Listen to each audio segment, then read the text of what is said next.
if you want. There is a couple of worksheets. Oh, yeah, I'm already read them, they look good.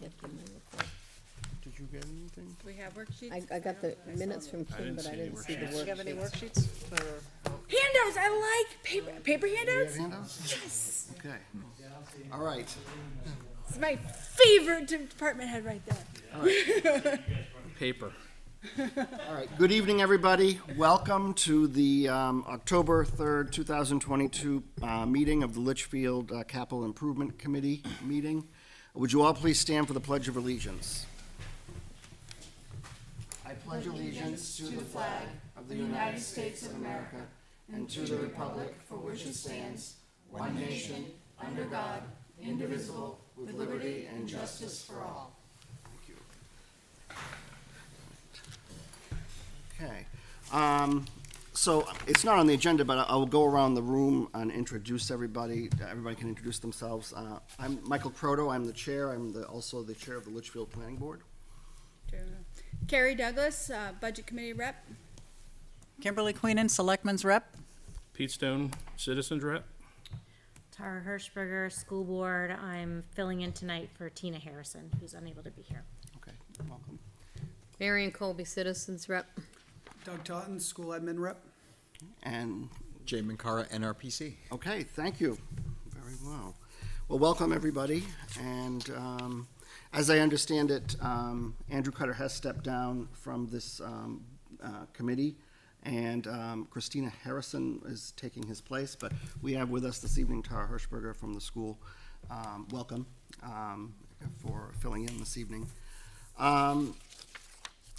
First order of business, I have item B is public input on non-agenda items. Are there any items not on the agenda for this evening, or is there any public input for this evening that the folks in the public would like to share?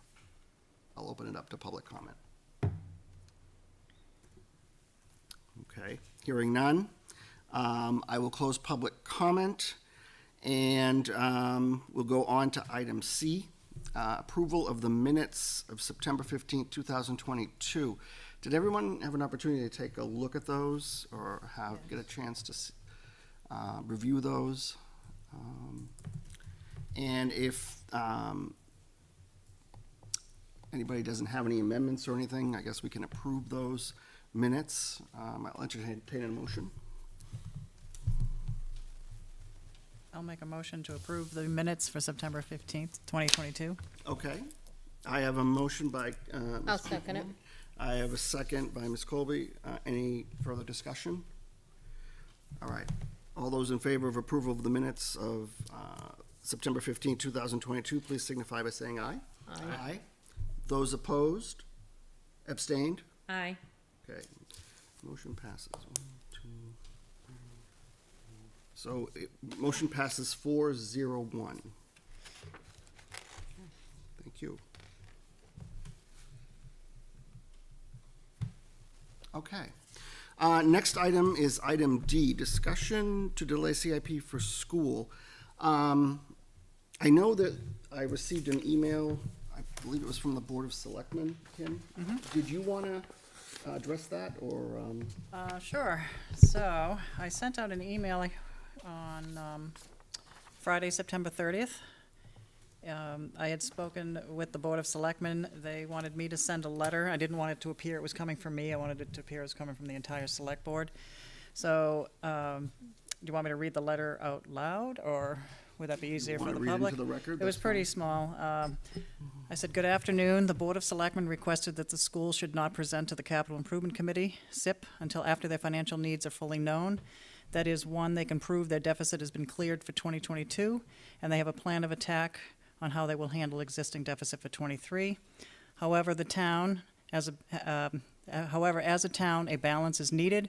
We need to be respectful to the SIP committee's time. However, the Board of Selectmen also understands the intent and the spirit of the capital improvement plan purpose, which should identify needed capital improvement projects and to then prioritize those projects to the town. So the Board of Selectmen would like for the school to show them that the 22 deficit is clear, and there is a process in place on handling the 23 deficit. Once done, the school can present to the SIP committee. The next Select Board meeting is Monday, October 17th, due to Columbus Day at 6:30 PM here at the Town Hall. So please let us know if you would like to be added to the agenda. So that was sent to the school board. Okay. Did the school board have an opportunity to review that email? Yep, we've seen the email, Okay, so, all right. I don't believe we've had a school board meeting since it came, so. Okay. I see. Okay. So how do, I mean, in terms of this, I don't know if you can provide maybe an update on what's going on with the issue of the, so I think through the public meeting we had the other night, school board made the motions to clear out fiscal year 22.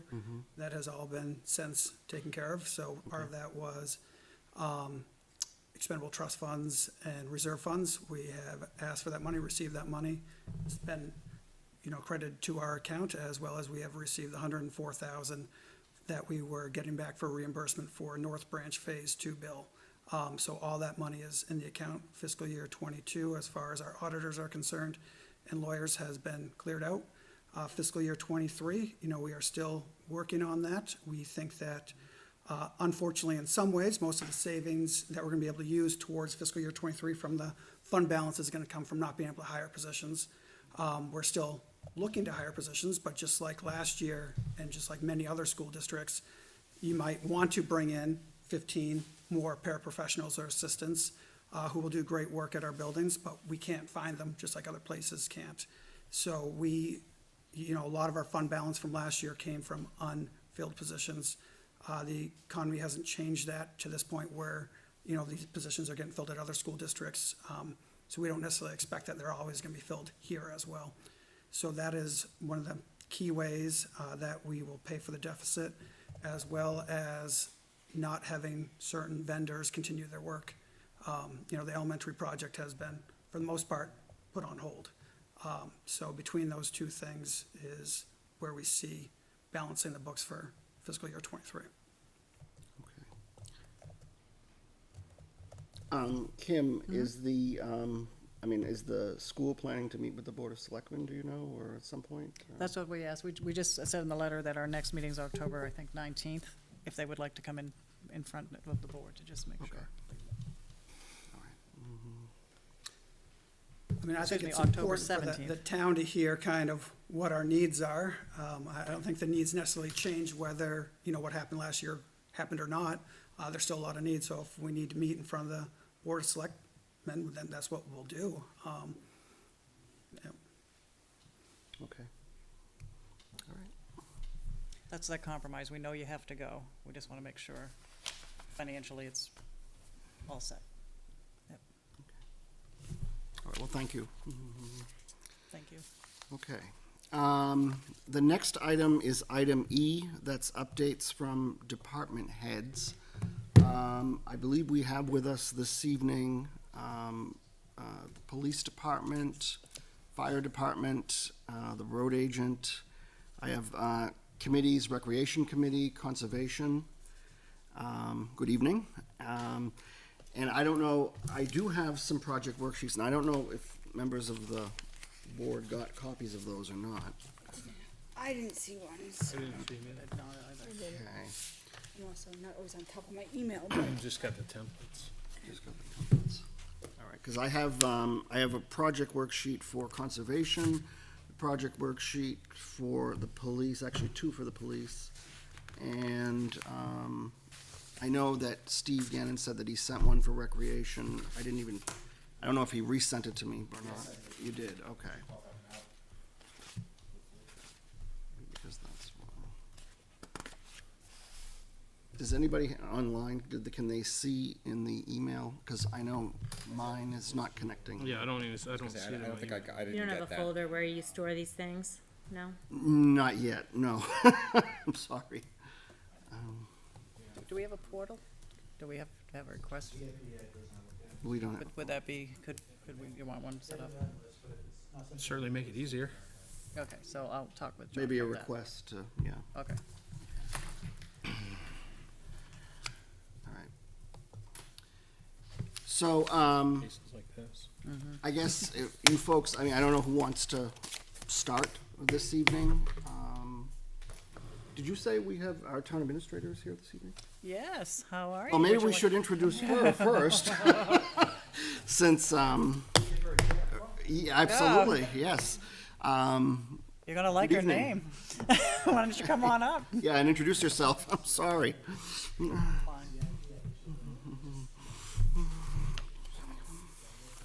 Say the first name slow. Good evening, Kim Kleiner.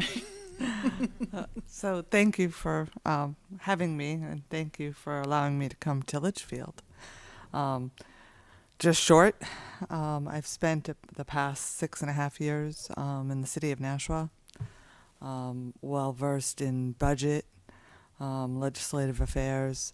I've overseen 6 of their main departments: HR, benefits, purchasing, IT, as well as worked prior to that in the mayor's office for 3.5 years. So I'm really excited to be here. I've been keeping up on your meetings, thanks to the work that your IT department does and the YouTubes, and I think you've got a great community and some really good volunteers. Well, thank you very much, and welcome aboard. Welcome to Litchfield, I should say. And we look forward to get comments from you and working with you, and it's good, very good. So, thank you. Okay. All right. So I guess, I mean, I don't have a priority list in terms of department heads, but if anybody wants to flip a coin and Yeah, so we can come take it out. forward, you're Rock, welcome paper, to do it. scissors. So we can, Alphabetical. Start from the back, work forward. yeah, but we can do that as well. All right, That's what I do. there you go. Good evening, everyone. Evening. Once again, Kevin Brown, road agent. I'm just coming for an update. I did not have time to get everybody here the projection sheets for project worksheets. I do have an updated 6-year plan. Doesn't have all the monies because, every year that the cost of asphalt changes, but I do have an update for 6 years out for a paving plans. You'll hate that. Thanks. Thank you. I got Here you go. Thanks. I did make enough. That's awesome. Thanks. So right now, this is projected. This is, it's not, of course, none of it's set in stone. We did receive a rather large block grant at the end of the year. I'm sure everybody who's driven down Pinecrest has noticed that we're paving Pinecrest, Martin, and Finch from that money, including some of the first grant that we got. We kind of pushed it all together. So we're doing really well on our road work right now. I would say, and then with Pennachuck doing some more water mains up at Shirley and Rocky Hill and Muscovy, in that area, that should push us forward even more. So as far as asphalt's concerned, we look pretty good. I also have worksheets for 3 more pieces of equipment that we feel that we need at the highway department: a backhoe. A small backstory: our backhoe's been down for 6 weeks because of parts. It's a 2012, and it's well used. It's well loved by the recycling department and my department. We share that backhoe. I use it for salt. I use it for digging holes. He uses it for pushing back brush and packing down dumpsters. So I have another packet here with 3 projects. One is for backhoe. I got 3 quotes on that. And then the other 2, one's for a medium-duty plow truck, and the second one is for, or the third one, I should say, is for a heavy-duty plow truck. At this time, I was only able to get 1 quote for the trucks, just because everybody's so slow in coming back. No one has any stock. but, they're expensive, but they're needed. So I'll hand these out, and then tomorrow I'll scan this and I'll email out, these projects to everybody, so you have a electronic copy. Sound good? So I got a question for Jay. Does he need to put some kind of target on this out to the 6 years? Yes. Okay, you're gonna have to put some kind of numbers on 24 forward, even if it's the same thing you already got. I can do that, yeah. Then we can just notate it that, Yeah, I mean, Variable. I could definitely, you know, I didn't put monies in because I wasn't sure, you know what I mean? no, totally. I mean, I'm just thinking I mean, about, if you're looking at that. if we gotta project something, we have to have values. I can put the values in, but if you look at that. Squishy. I think it's, next year's has the tonnage cost. So we can Okay. extrapolate that out. That's what I did for next year, Okay. but that's gonna change. What But was yeah, your percentage of increase on that, on your projection for next year? I have no idea. It all depends on fuel. Okay. It depends on the diesel prices. So just take your best stab at a inflation I factor, mean, you know, something. 5%. 5-7%. I would be more in the 20%, but, you I know, mean, you know, to be safe. get in the ballpark Yeah. as best you can. Yeah, no, I'll fill that out, and I'll put that in tomorrow with your, I mean, that's just an Excel. In fact, formula, so- I think that's what DOT's doing. I think they're doing 7 next year, then 5 out. Really? I think so. Okay. It's, They have more you know, You it's, don't want, you they don't have more want us guessing confidence in numbers the- for you. They won't be good, They have more confidence in the economy than I do. especially with Kerry here. Should be like $2, $3. I'll say it very politely. Yes. Because he brought paper. With a smile. Yeah, I'll say, it's nothing personal, they're just numbers. Thank you. But you left it empty, so we felt compelled. Or he'll fill it in and just say, I did it. I don't mind being the bad guy. That's all I am anymore, so it's all good. That's actually all I have. I just wanted to update you, I mean, the first time I came in front of the panel, we spoke about my needs, and I think I made it clear at that point even that the equipment is more important to me at this point, than roads. I think we're in a good spot. We're still following, NRPC's guides on the conditions of the roads. We probably should speak to them and do an update at some point, because I think we're working on a couple-year-old data, and we've done a lot of work. So that's what I have. Does If you have any questions on that, I mean, like I said, the quotes are in the back. On the backhoes, there's a range of price from 132, I believe, to 157. Because I did get, actually, there's 4 quotes, and Nick's case gave me 2 machines. So, yeah, there's a comment on the bottom that says you have pending block grant money that could possibly be used to supplement a purchase. Now, is that, if you use block grant money for this, does that affect the paving? Because that also relies on block grant. Well, it's a separate block grant that's supposed to be coming out, Okay, that we have not received yet. And we spoke about that at budget, but, you know, that's the same money I was talking about the stormwater management. okay, So there's a potential that money, it can be used for equipment, for maintaining waterways and culverts and such. So we can apply that to equipment. right. But once again, was trying to get the, you know, the rules on exactly what we can use it Just for. how much approximately was that? 134,000? So, but, so it wouldn't fully cover the cost No, of this? And that's then why we- I said it would supplement. And then we would have to front the money for the stormwater, because we were thinking about using it for that too. Right, that's what I'm All right. saying. So say we use 30,000 for the stormwater and 100 for the Okay. machine or whatever the Gotcha. mix would be. That's, of course, pending Board of Selectmen approval. Right. And, you know, Any, are you looking to use, for example, are you looking to use any ARPA funds or anything like that?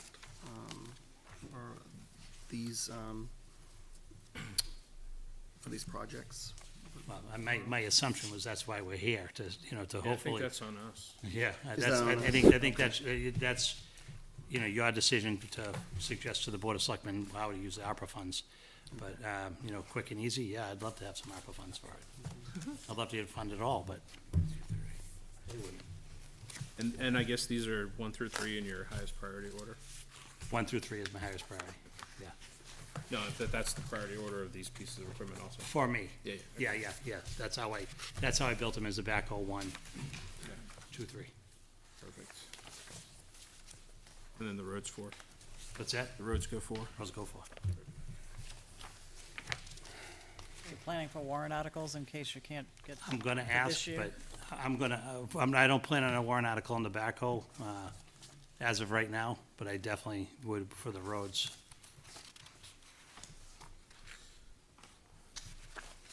It seems like the cap is coming up quick.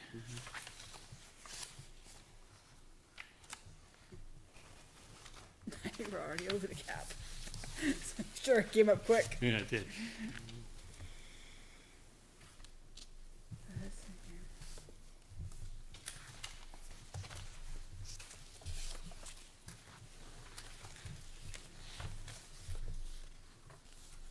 And how many trucks the goal is to bring the number of trucks to 12. How many do we currently have? 9.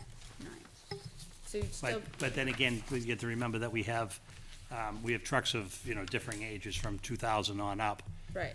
So some of them will be replacement and some would be addition. So if we're moving to a 10-year replacement cycle, how many trucks are still in that range? As of right now, So I guess the question is, how many trucks Right. do you need to bring yourself to a full complement of within the 10? 12 within 10, or these, or trucks I have now within 10.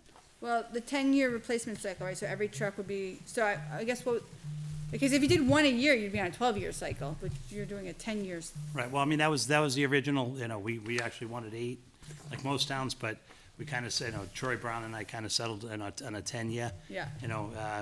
Realistically, a 12-year would probably be more realistic for cost-wise, Right. so we kind of fell in between. Right now, we'd have to replace 3. Okay. And then, so you'd have to replace 3 and you need 3 more. We would have to So you only replace have 3. 6. We have to replace 3. Well, we don't have to replace 3, but Right. to stay within that 10-year, we would replace 3. And then our 2 yellow piece of equipment, the loader and the backhoe, would also fall in that. Unless we pushed out the backhoe and loader to a longer timeframe. We're just trying to get to the point where, we're trying to beat the maintenance cost. No, absolutely. If we were to go on a 10-year cycle, how much do you think we would need to set aside on an annual basis? Well, right now, we're paying $28,500 for the Freightliner, which was around $168,000 when we purchased it. Right. So now you're talking for a medium duty, it's, I believe, $150, and for heavy duty, it's like $228. So I would say 30, 35, 40. So you're somewhere in the range. looking like $250,000 a year in vehicle costs for a 10 years. I'm saying if I did a 10-year cycle, how much do I need to set aside every year for your? I'd have to figure that out, I don't know. 'Cause Honestly, I haven't gotten my that far goal with it. as a budget committee person would be kind of like straight line the impact. So what would that look like? Yeah, right, what would you carry every year Right. for the next, forever? Right. You got 2 at 150 and 1 at 220. So right. So but if we have Well, at 28.5 for the 130, and you're That's saying we that's do 12 5 of years, those. that's 5 years. Oh, that's 5 years. Okay. Yeah. Yeah, so it goes back to the discussion, right, we have with fire trucks, right? We know we get 20 years out of them, so 1/20th every year, and by the time you need one, boom, you have the cash saved up. Right. So what would it look like for your trucks? I would Of a have, similar I would have to plan? do some figuring and factoring, to figure that one out, but I have not gotten that far. Right. Because I will always advocate cash purchases, so I'd rather us earn the interest than pay the interest. So just what would that look like? Okay, Yeah. so the answer to you is yes, ARPA funds. I don't know, maybe, but I also see the benefit for the fire trucks too, right? Seed sure. money and have them start, so. Sure. I just don't know what impact we're thinking of for yours, and then obviously, we're gonna have IT guy who thinks we should set aside, a good chunk for him too, like, all of a sudden, you guys are all very expensive. Like, I could sit down and figure that out. I know what your UPSs cost and everything, and whew, you're not cheap either, so. Well, that would definitely be something, if that's what you wanted, how we wanted, add it up, I could figure that out. You know, is it realistic? I don't know, you know what I mean? Well, I guess until we have our arms around that number, in my mind, I don't know if it's realistic, right? So- Right. I mean, you know, do trucks last longer? Absolutely, you know what I mean? And you know, I'm not gonna say we're gonna replace one just to replace one. Right. I mean, we've got a 2000 right now that we're running that's, you know. Right. But even still, if you put 230 away and you have, or whatever the money is, if you skip a year, doesn't mean you're not gonna have more expensive costs or maintenance or other issues. It's not Right. like you're not gonna end up with $5 million set aside for a vehicle, so I mean. No, absolutely not. But, you know, and we have to understand too that, you know, the cost of vehicles go up. 3 years ago, we bought a heavy duty, as heavy as we could get, six-wheeler, and it was $168,000. Right. Now it's 255. But I So- also think you're in a tough position like the fire guys are, because the fire department, if you found a used vehicle that meets all your needs, do you have the money to buy one? I don't, but we did this year. and Right, we- so and I'm we did buy saying, one. this is where a fund would come in handy, that if something went down and you were like, well, this vehicle meets my needs, if we had to wait till a warrant article, that thing's sold to, you know, Merrimack, it's gone by the time you get to it. And, so- and, you know, to your answer, to your question, we did that this year. Right, You know, out of the fund that we have. But that fund also covers other things. We have to be careful not to bring that to zero, right. you know, so. So I would encourage you to work with our lovely new town manager and see if we can figure out what that would look like on an annual basis. I mean, that could affect this thing, but it could also affect like the budget committee as we discuss budget season. So it seems like to go up to 12 trucks, you're planning on plowing more, is that correct? Am I reading that correct? Plan on plowing more. Plowing more roads instead of, I wanna instead plow of, less. well, instead of contracting out? 'Cause right now- Well, but that's my idea, yeah. Yeah. The more vehicles we have Which is. in-house, Yep. the less subcontractors I have to subcontract out, not knowing the condition of their vehicles. If I know that, I know what the condition of my vehicles are. If I put drivers in those, then I'm guaranteeing that they're going out. If they don't, I'm fixing them the next day. I have contractors, hey, can you come in? And they don't show up because the transmission fell out or the tires are flat. You know what I mean? I don't have that security of knowing that I'm gonna have 12 trucks out on the road for the citizens. No, which is great, but that would also save some money too, because you It would would be save, paying it the would save contractors. subcontractor money, Yeah, yeah. which So it is would bring good. it down, I would have seasonal employees, Yeah. you know, driving and subcontractors, but drivers, which would be a lot reduced rate compared to a rental of a vehicle Yeah, and a driver. so I think that could be a good part too, to kind of project how much that could save too, because that would, I don't know. Well, yeah, no, I mean. Because with- that's with- great to say, yeah. Yeah. I mean, because that would work against my contractor's money in my budget, and we've spoke about that. Yeah, because you know that question will come up. Like, Oh, there's no doubt, yeah. yeah, no, Yeah. absolutely. What are you looking for in terms of, I mean, I know you have here options for leasing. What do you see as the best? The lease options came from the dealers. Okay, So, purchase towards, purchase a lease, cash option or a lease option, that would be, between the Board of Selectmen and the budget and, the town administrator, how we're gonna figure that and pay for that. If we had a fund, it might be a portion of the fund and some lease, or it might be a full fund purchase. Or if we had ARPA money, it would be a full purchase.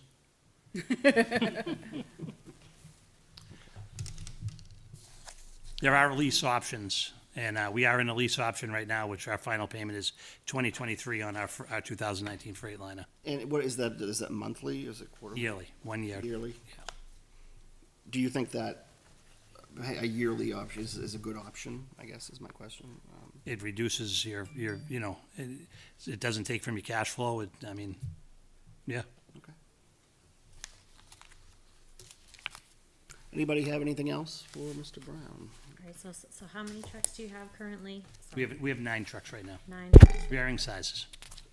including the one that you Yes. purchased this year? Yep. Okay, and so you're looking to purchase, I know the backhoe, but in terms, okay, so Well, you're and looking to my purchase. priority would be the backhoe, That would be your and after that would be more trucks. Okay. What about for plowing? Well, the purchase price for that you have in there is completely set up. That's plows, sander, lights, everything I would need for a truck. Okay, so all these 9 trucks can also plow? Every Is that single what one you're of them. saying? Every one Oh, of them, yep. okay. Every one of them has a sander, Got all it. but 2 have wings. Okay, Those are the lighter 2. okay. And then I think you said that you would need 3 more to fall within the 10-year mark. What if you go with that 12-year scenario? How many, how many? I would, two, I don't, you know. We have one that's 23 years old right now. You know, we have another one that's 20 years old that falls into that category. We've got, you know, we have what, 2012, we have a 2015 and 18, 2003, 2000, another 2012. So, and that varies by size too. So we have light duty, we have medium duty, we have heavy duty. You know, and you like to keep that, you like to keep a certain formula, you know, I need heavy trucks to push back on snowbanks, where the lighter trucks can't do that. And I need light trucks to do quick cleanup. You know, you can't take a large 6-wheeler and clean up the corners with it. We need a smaller truck. So you need a, you know, like the fire department needs different trucks. You need Yeah. different vehicles for different needs. Thank you.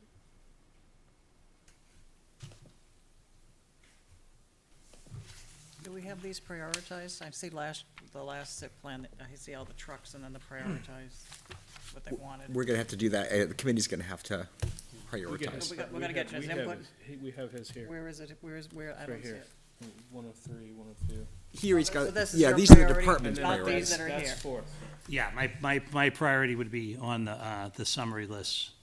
But I Let do me get think the this summary. needs to be updated. Yeah, though. this is, see what I'm looking at here, because Tara. So there's a chart that goes asking the about 6 all the years trucks. out. Oh, yeah, that's.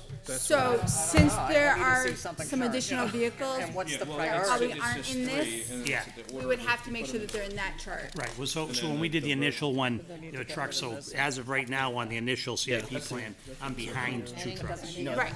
But I guess it would be 1 now, because I I see right purchased here. them. What you're saying. And here. He's got a fourth one in So here. the- I'm not gonna like, The roads I'll would just be wait. fourth. Okay, I got it. Yep. So the 3 that are in the project list and then the roads would be 4. In his wish list priority. So I just wanna make sure that Jay gets the information for the 6 years out. So it's great to have these 3 as your priority. Right. But I would assume that there's gonna be a couple other trucks, like in years 4, 5, and 6, or Right. 3 through 6, or whatever. So in addition to these, they're gonna look for your actual, the 6-year plan, for your Right. roads and for your When vehicles. when we started the 6-year plan, you know, we went out, and we didn't, so we're, basically, if you look at the Behind. 6-year plan, we're 2 trucks behind. Right, You know what I mean? So to even get those 2 trucks would only catch us up to now. Right. And then I need to project out where we would be, but that's kinda hard to do without knowing, right, you know what I mean? I did a heavy and a medium there. right. Next would probably be a couple light trucks to replace the smaller trucks that we have. One's an 03 and one's a 12. So I would assume then, I guess, like, these would be your requests for your potentially 1 and 2, whatever, or 3, but. Well, as of right now, Or year 1. yeah, maybe year 1. So, but Jay will still need the 2 through 6, the additional trucks. So whatever trucks we still need to replace, still need to find their way to the chart. Okay. I got the chart. I can add to them, sure. Nice thing about digital stuff, right? Just Yeah. update. Absolutely. But save it with like R4 or R12 so you don't overwrite the same thing and like, what happened? I speak from experience. You've done that before? Oh, yeah, I forgot to change the date on my budget. I'm like, oh, overwrote, couldn't go back very easily. I'm like, that sucks. So, I get messed up with the Google Sheets and the Excel. I'm an Excel guy, and this is where John and I are gonna agree to disagree. just download it to your computer and then edit it. That's what I do. It's an IT guy talking, right? I'm an IT guy too, and I don't believe that for a second. No difference between a Fisher plow and a Boss plow.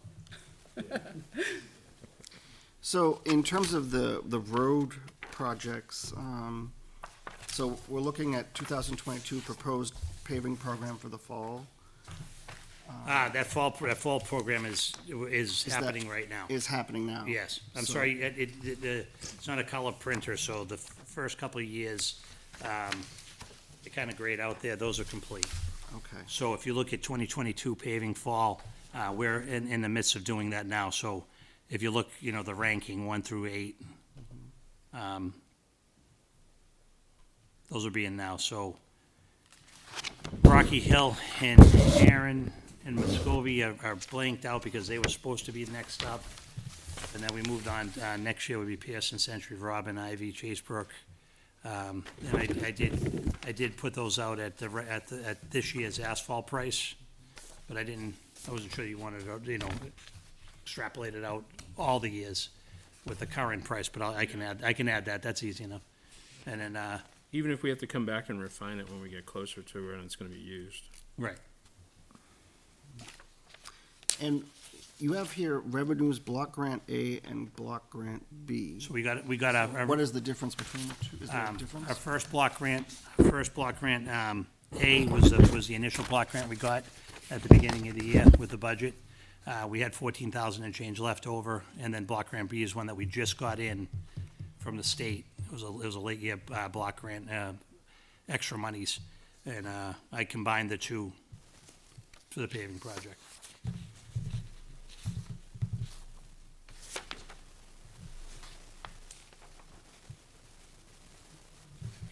And both of those went to the fall paving, right? Yes, so everything under, Block grant A and B would point to 6, 7, 8 under 22 proposed. yeah, paving. block grant A and B, and then the two lines come out of my budget. Okay.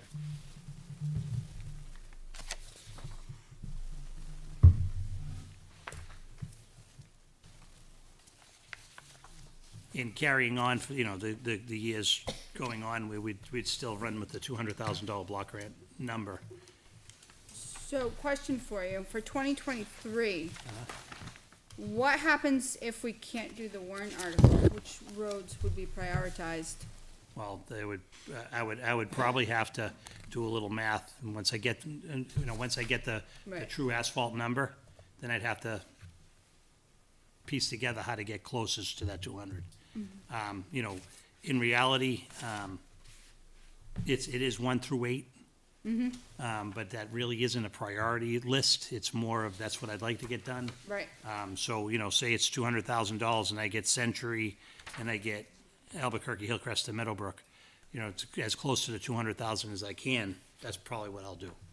Or, one large one and 2 smaller ones to make up to that 200. Biggest bang for the buck, the most, the most used roads, more likely. Okay.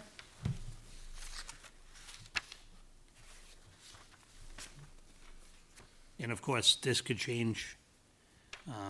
We could have roads fail Right. quicker, and something could be moved from 24 to 23, or vice versa, Right. Or we could luck out and have Penachuk rip up a few more roads and take them off the list.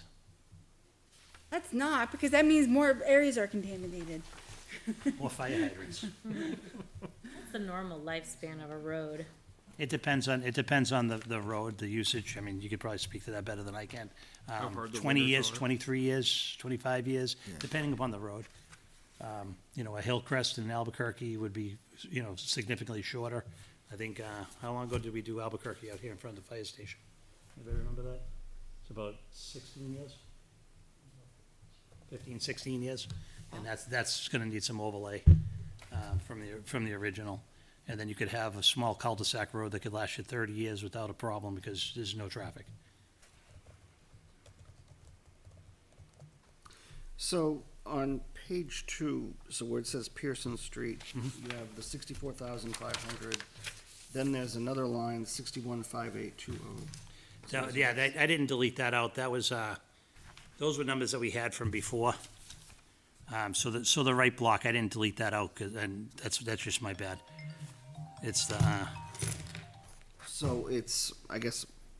you so can this- disregard everything on the outside row of Oh, numbers. this 61 and. 61, all this stuff 111, here? 35, Okay. yeah, you can disregard that. The ones to the left are with the new The ones that are, prices. Okay. the ones that are in the Updated prices, darkened yeah. lines are the ones, yeah. Got it. Okay.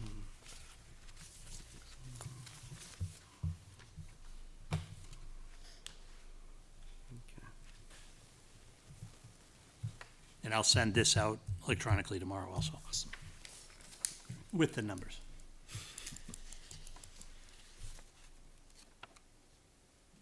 So do years 24 on assume that the special warrant article is is continued, or, We, we haven't had it for a couple of years now.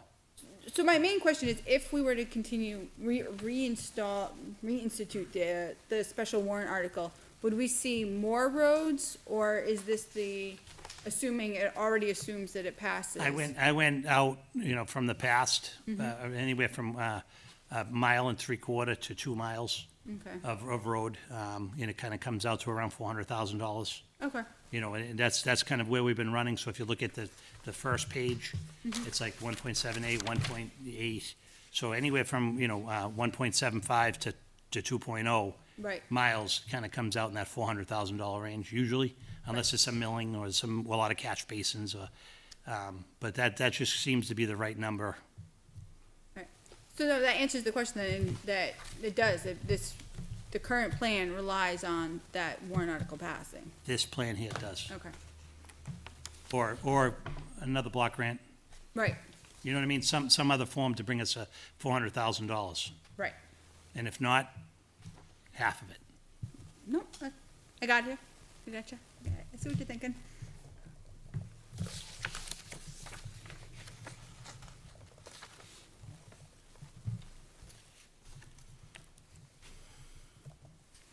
Anything else from anybody?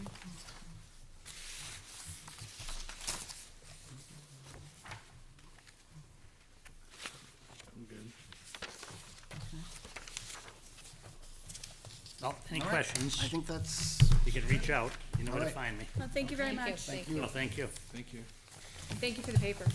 Yeah, Gotta remember that. That's a, write that one down. the check mark. I'm Might not buy you what you think, but. No, I know, hey, listen, can't hurt to try. Thanks, guys.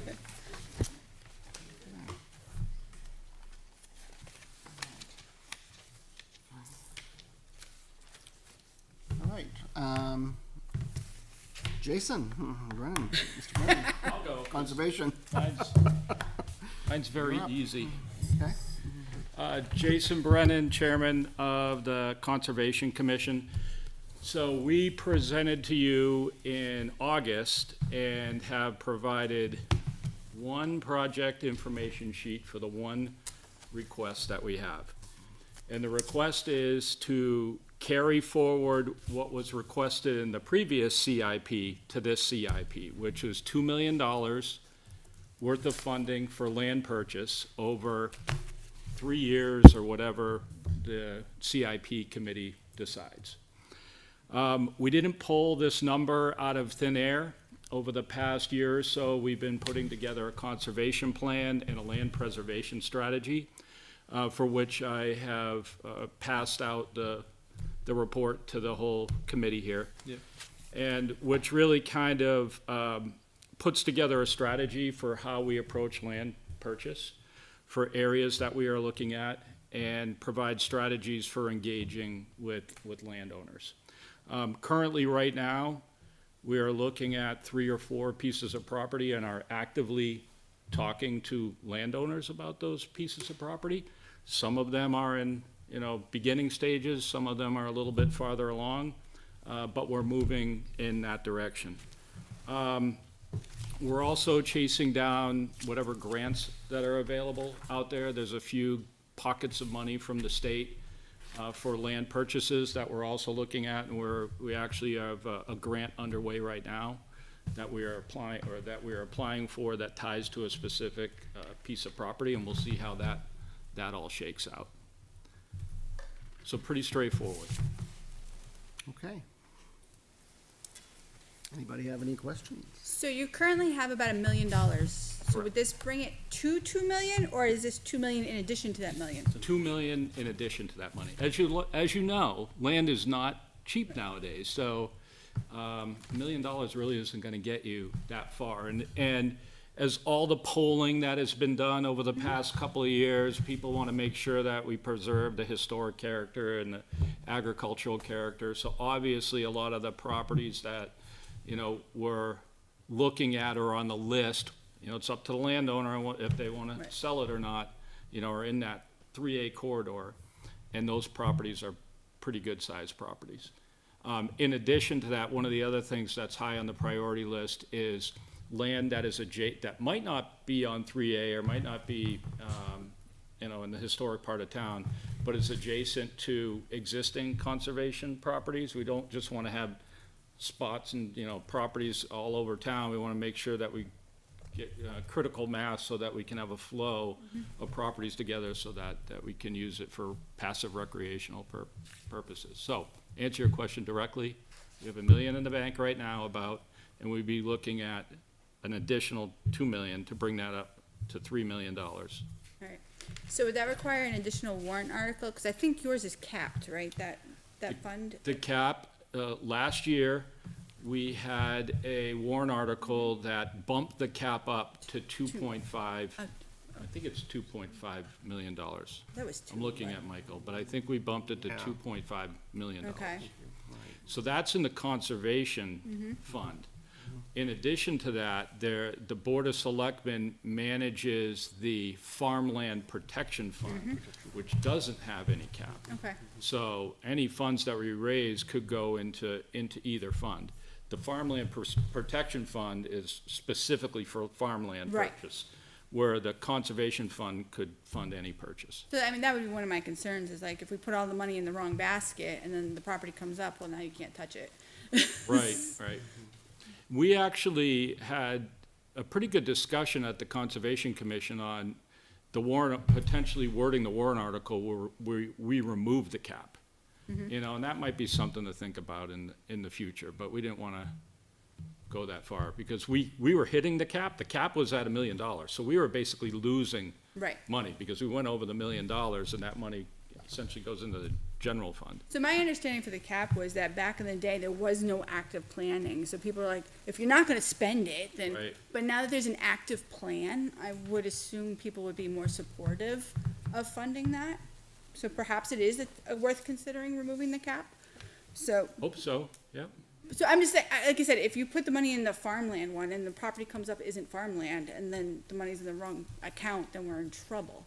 So I would Agreed. hate to find you in that position, and if it's a matter of the cap, again, my understanding for the cap was, well, it wasn't being used, but now it's become a lot more active, there's more of a plan, and a pursuit, so perhaps there would be more of a, I agree with you.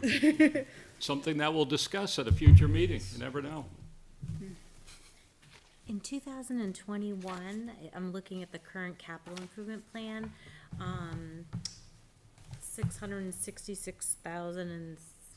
$666,666 was earmarked for 2021. Did that get on the warrant, and it did not? Nothing from the Okay. previous CIP made it to the warrant for Nothing the did. That's Conservation important Commission. For people to know. Okay, thank you. That's why we're just asking the committee to kick it down the road. Another thing too, I mean, I know that the Board of Selectmen has required that any lands that are purchased, you need an appraisal. And appraisals can also be very expensive Yes. as well. So, If there are federal funds tied to the land purchase through grants, you have to go through what they call a yellow book appraisal, which is, we've been getting prices somewhere between $5,000 and $10,000 just for the appraisal. I don't know if you've seen that. Jeez, no. Yellow book appraisal. And you have to get a second yellow book appraisal to confirm the first yellow book appraisal. sounds like I should get trained and start up a side business, man. That's per property not. That's tied to, so we're talking about grant funding. Right. Some grant funding through the state is tied to the federal government, and if it's tied to the federal government, certain grants have to get this specific yellow book appraisal, which is more expensive. So if your regular appraisal is $2,000-3,000, your yellow book appraisal is $5,000-7,000. And then you have to get two of them. Is that what you're saying? Certain cases. Yeah, the second appraisal is more of a, wouldn't be the Double check. same amount as the first appraisal, because you're just looking over the first appraisal's shoulder review. to confirm that it looks good. Okay, got And they it. went through the proper And the process. regular appraisals are about what?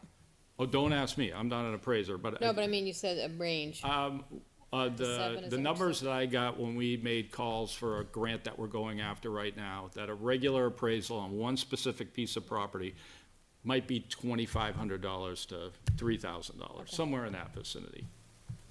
Just a Actually, the ballpark. school department's looking at a piece of property from what I heard. I'm assuming that appraisal is in that vicinity somewhere, I'm guessing. I don't know if anybody can throw that number out there, but I don't know if I can right now. I know that the appraisal is in the works. we in the ballpark? So I believe you are in the ballpark, yeah. Thank you. And anything tied to a grant's gonna have paperwork out the butt, and that's why they're probably way more expensive. Yep, correct.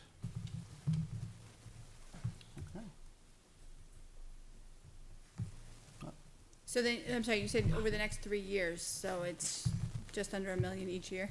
Like, Nope, it would be the $666,666.33. And it Over the wasn't 5 or every 6 year years? sequentially, it was kind Six, I of, believe. you know. Yeah, it was 3 of the 6 years, is the way they did it last time. all right, because I thought I heard he wanted $2 million in the next 3 years. No. This was year 1, 3, and then 6.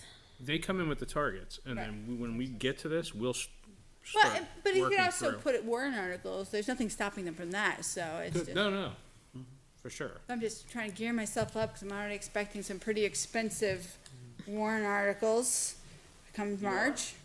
Oh. Oh, yeah. Yep, Okay. so I'm a little worried.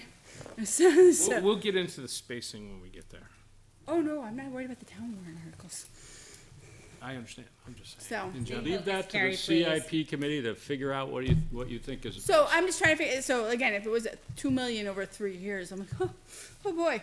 But if it's over 5 years, it's still not cheap, but there's also nothing saying you couldn't bring forward a purchase and sales contingent upon a March or warrant too, so that's been done in town in the past. Right, if we have a specific piece of property we're looking at. You know, Right. the problem is that these properties just don't pop up. You want to have the ability that everybody else would like to have and pull the trigger. Like your truck example. yeah. Exactly. Exact same thing. There are other things that we're looking at. Some communities are actually going to warrant articles for bonding for land, just to have that funding available out there. So it's And like a pre-approval? that's the way I understand it. Interesting. You know, Wyndham just did that this year. And I think it was Plastow or Pelham or one of the other towns down there. I think it was Same thing Pelham. this year. Is that, I think so. So it's like a line of credit for land purchase? No, it wasn't a line of credit. So they Sounds actually, like they were just getting a lump sum from a Yeah, bond. they got a lump sum. I'm pretty sure they did. So they were So- getting a bond ahead of the purchase. That's interesting. so you're borrowing money for a purchase you don't have yet? So you're paying interest on land you don't actually, that's just, That's a budget, this is a gotta budget look into committee that, but question. I thought it Carrie, was you're gonna more be of the on it line all of night. credit that, idea. that just hurts my heart right here. To borrow money to set aside at a lower interest rate just doesn't seem. I'll look into that too, because I know they made a big acquisition in Pelham. I just don't want to borrow money to pay interest. for that. I'd rather just, I don't think anybody disagrees, but there's needs to. Balance, Daniel, son. Balance. oh, I'm all for land preservation, don't get me wrong. Developments cost us a lot of money. Grand scheme of things, the reality is. So back to the other question, it seems like a ballpark would be around 2,500 for land appraisal. In that vicinity. That's what, yeah, that's Yeah. kind of looking at. I'll just throw a window out there of $2,000 to $4,000 for a Not 20, cheap, 30 acre piece of property. not cheap, expensive. Amazingly. Tell you, I need to start a side business, man. And if you have any data points at some point in time, if you could let us know, that would be appreciated. Sounds like we'll have one in March. Can the appraisal be paid out of the conservation fund as well? Okay. Or the farmland, okay. So it's not the actual purchase as well, okay. Thank you. Still part of the purchase cost though. Yep. Tied to a close. Good, I like it, so. all right. Right, well, thank you, Thank you. Jason. Thank you, I appreciate it.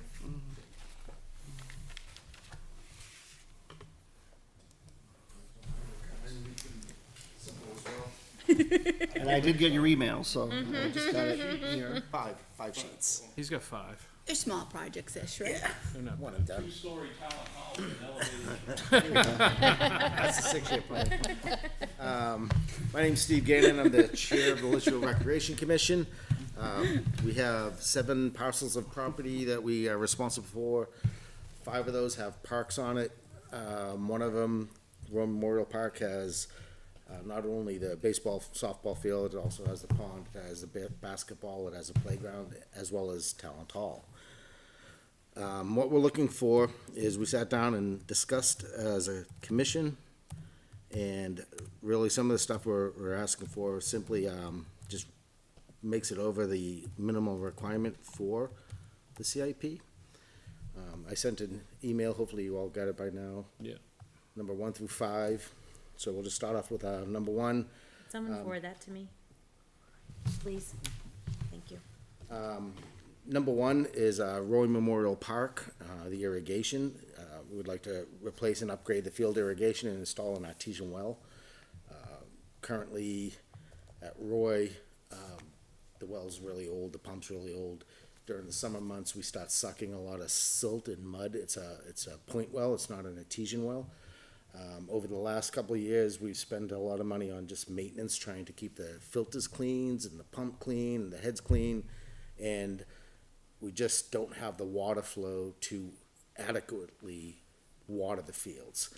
A lot of the times the heads don't even overlap, and typically with irrigation heads, you want them to basically touch each irrigation head so you have a nice coverage. And what we end up doing is we end up getting crop circles in the middle of the field. 80% of the budget for the rec, I think it's 86% of the budget for the Recreation Commission, is our field and maintenance of our, irrigation, fertilizer, et cetera, mowing of the fields. We're lucky that most of the work we do is volunteer labor, but there is some things that we just simply can't do, and we have to contract out, such as the field maintenance. So the first one will be same, falling into that situation. We can't build a well ourselves. I've talked to a couple people.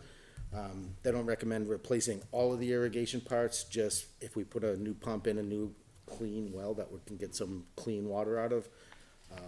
Right now, the pump, the tank, everything is in the ground, so the recommendation would be put it into a shed with power and all the controls in a shed with the well and the pump tank and the pump. So we estimated this is about $60,000. So this would be one of those one and done kind of situations.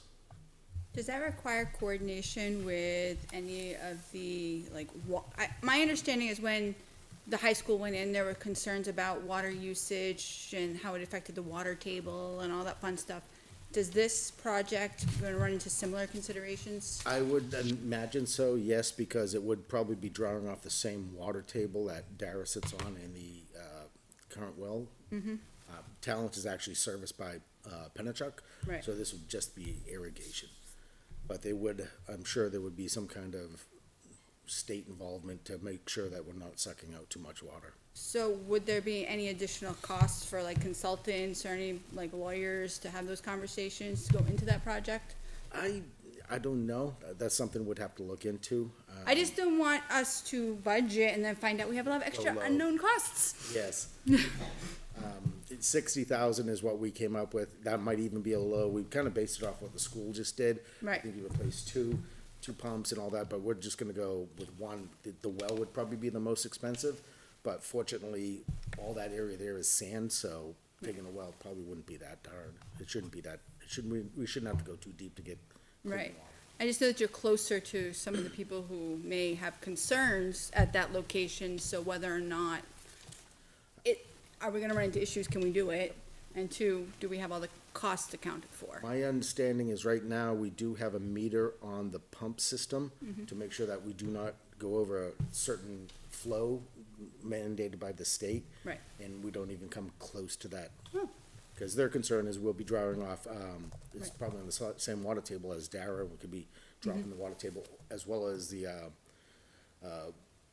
well for Pennachuck is in the same area. Right. So they do monitor it, and from the time I've been on the board, we have not had any notifications that we're hitting that limit. That's a good sign. Yes. Other So the questions? entire amount is 60,000, is that? Yeah, we're shooting for about 60,000, which would be well, I think the pump was replaced last year, so we would try to retrofit what we can. We can't expand or increase the flow too much because the piping there is, I think, 3/4 inch. So we can't boost it up, and end up blowing out pipes. So the real part is just getting fresh, clean water, consistent water. Right now, the irrigation runs like 12 hours, and you saw what it looked like in the middle of July. It was toast.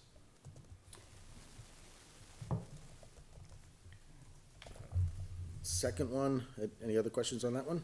Are there any, like, in terms of grants and stuff for? Nothing that we nothing have you've found investigated or looked at? in this situation, and because it's, we can't use impact fees because it's like a maintenance item, and we're not expanding services, we're repairing what we currently have. What is the anticipated life of this kind of a system? Like, would we have to replace the pump? Like, what are the ongoing maintenance costs? If we get clean water, it'd probably be 10 years, maybe more, before we start having to replace pumps. The biggest issue now is because of the silt being drawn in, it's wearing things down. Last year, our contractor cleaned every single sprinkler head filter basket, and by the end of summer, he needed to do it again. So it's just so much silt coming up from the ground. So when we propose this, there's an opportunity to pitch a savings to help offset the cost. Hope so. And maintain the fields that we're spending a lot of money on, and, we need to keep them to a certain playable level, so we're not, when kids are running, they're not getting hurt or, digging in. We want the grass to look If it could start doing some more of those tournaments and generating, I'm just Yep. trying to help you with your pitch here. We have to be careful with, the nice thing to do is the sport leagues do contribute back, they do kick back some things, $3,000, $4,000, $5,000, small amounts. Right. As a rec, we can't, or we should not charge to use the fields, Right. because it puts us into a totally different category. So we should always, if we get donations, that's a good thing, but we can't have a true fee structure, because then it becomes a. No, I was thinking like if one of the leagues decides that they want to do a tournament and Right. perhaps we could work Yeah. some kind of Donation- partnership with them, A then donation back, yeah. then perhaps, like I'm saying, it's an opportunity that minimize the impact to the taxpayer while still benefiting those who use it. There's some more concerts. Some more concerts. There you go. Those were very popular. I mean, what's it cost to go clear out all those sprinkler heads, and then what's a pump replacement look like? Well, we were 'Cause I mean- fortunate last year, the gentleman that did it lived in town, So he hooked and he you didn't up? charge us. Okay. He charged us to repair the pump, and I don't remember what it was, but it was small enough where I don't remember the cost. Should probably get a regular estimate Yeah. and see what that looks like, and then see what the estimate for Right, because you can't to rely. replace it. Because I mean, realistically, I used to have a well at one of my older houses where that silt will torch a pump pretty quickly, maybe in a year. And it adds up. The Yeah. maintenance cost adds up. So my And if it's initial pumping reaction through. would be like, but then when you think about the long-term you- well, maintenance exactly. and the benefits, then you're like, oh, okay, well, maybe it's not so bad. And then hopefully you could reduce some of the irrigation, the fertilization and stuff like that, because we could. have I a do little not bit want more- sand and silt back on the field. The sprinkler heads. And this would be, I would say, one and done, it'll last us a long time, so, ARPA funds would probably be a small, easy one with that.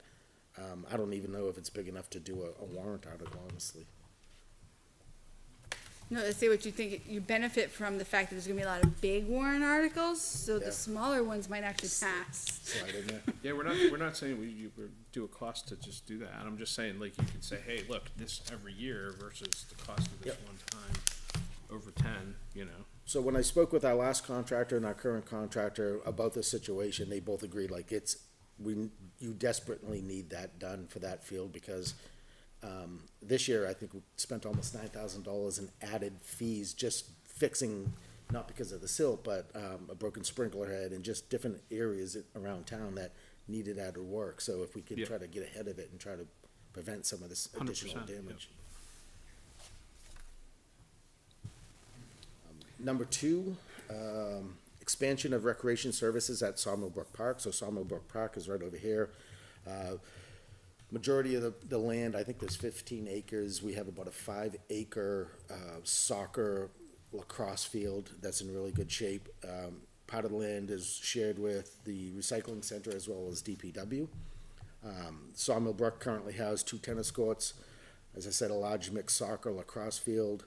The park has room to expand and offer additional services. We have requests from a lot of town citizens and Litchfield Pickleball Association to put in pickleball courts. Pickleball is blowing up. It's crazy, the amount of requests and how many people want pickleball courts. Don't they play it there though? Yeah, but they want to do it outside. So we had Bruce from the Litchfield Pickleball Association come in, and he was saying down on the Cape in Mass, they put in 18 courts.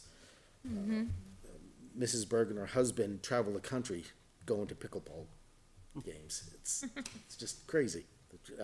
I've never played it, and it's so what we would like to do is provide that at Sawmill Brook Park. The thought would be is you have the tennis courts now, there's the parking lot, and then in the wooded section, we could put 8 pickleball courts, which is the size of 2 tennis courts. We'll also want to add a playground and a picnic area, so when people are, waiting for the kids to play soccer, they have some place to sit, or pickleball, et cetera, et cetera. The nice thing about this one is, because it is expansion of services, we have impact fees that we can use. Right now, the recreation has about $120,000, $122,000 worth of impact fees that could be applied towards this because we would be expanding current services, and it's pretty much designated for Sawmill Brook Park. So this would be one that we would like to do, and it would be a great win for the town. I think a lot of people would enjoy it. We got a rough estimate about $175,000, and if 122 is covered by impact fees, it would lead us to foot the bill about 50,000 or so.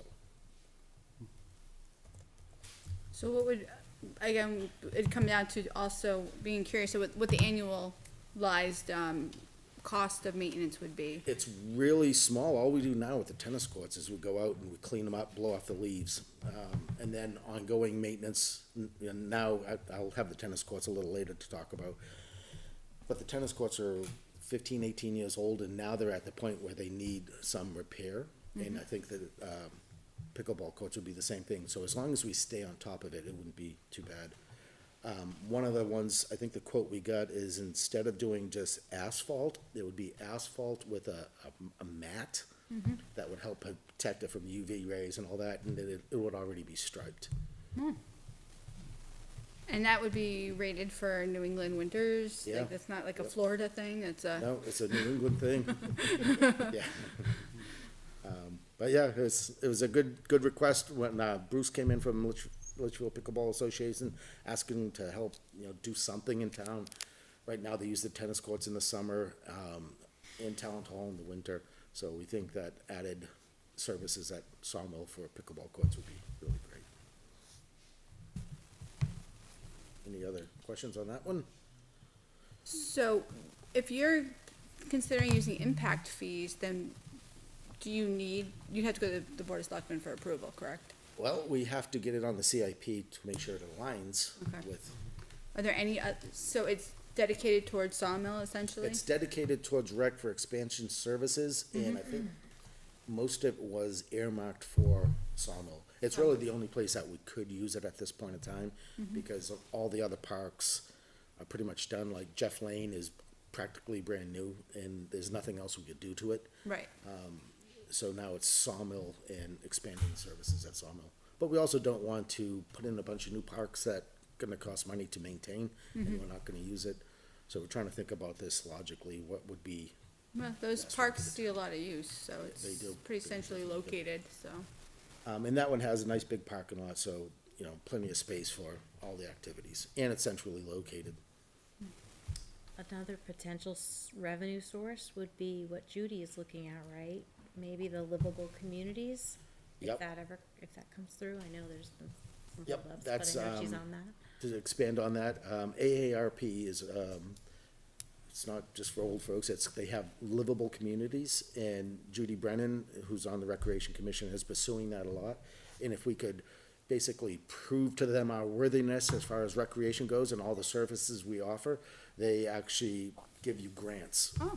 You know, small grants, $5,000-6,000 or whatever through the years, but as long as you put the effort and show that this is what you're giving to your town and this is what they can get out of it, we could be selected. And she's already started doing the paperwork for it and taking lots of pictures, making lots of documents, posting lots of things on social media to show that.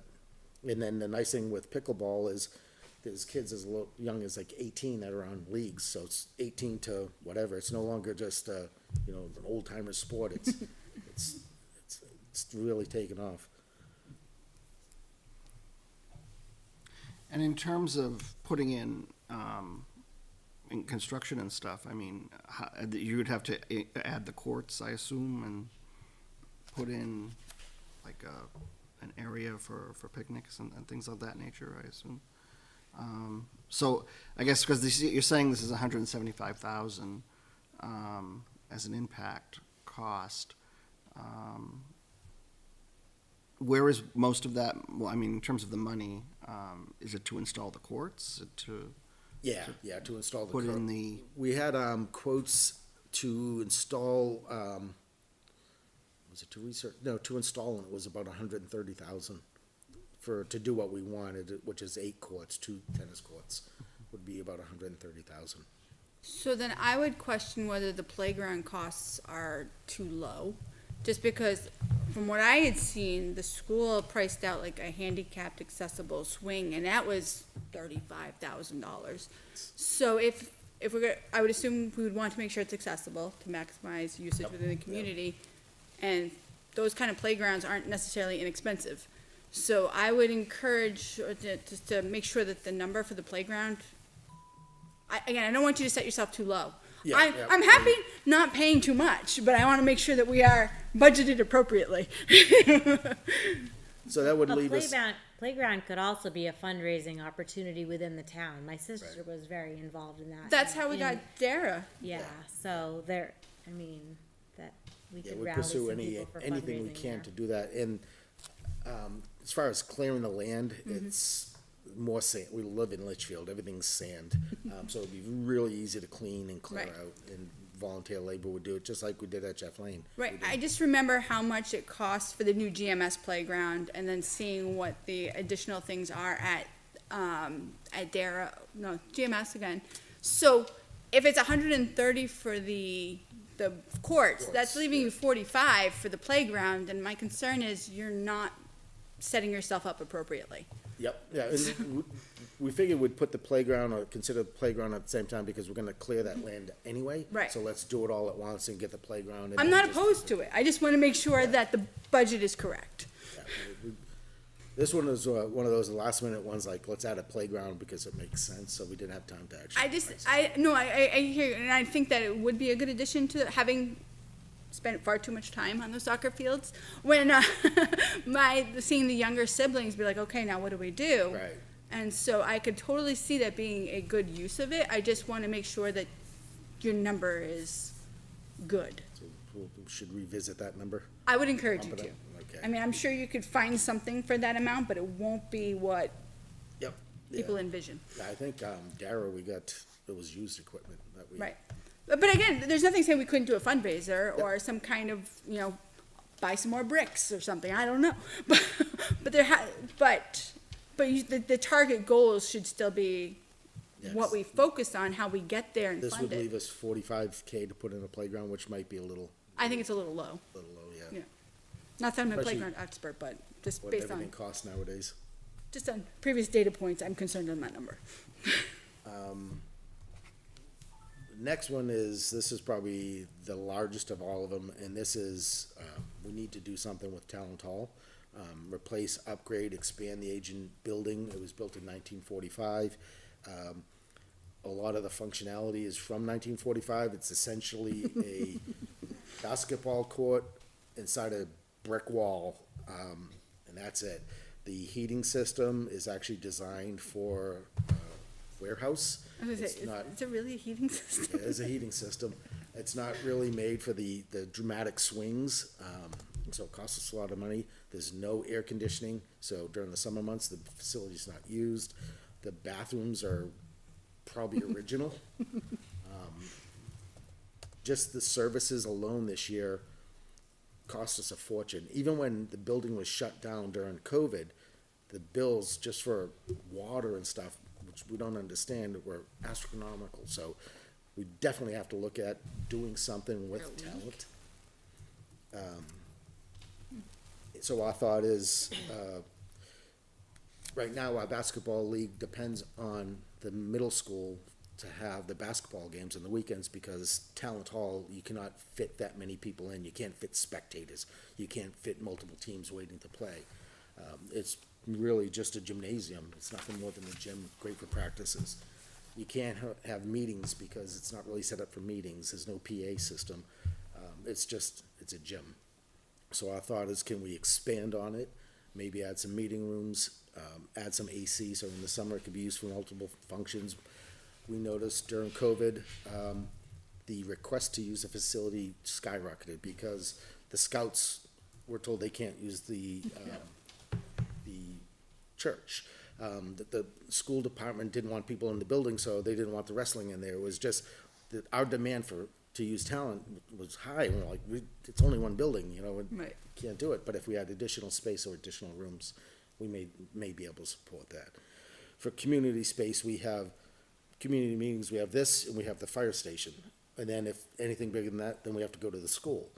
So if we had something like at Dara where we could expand and put more chairs or a PA system, we could actually get a little bit more use out of it. So the request for that one would be, this is the stretch goal. I would say $1.5 to $2 million, and that would be to revamp the building and expand.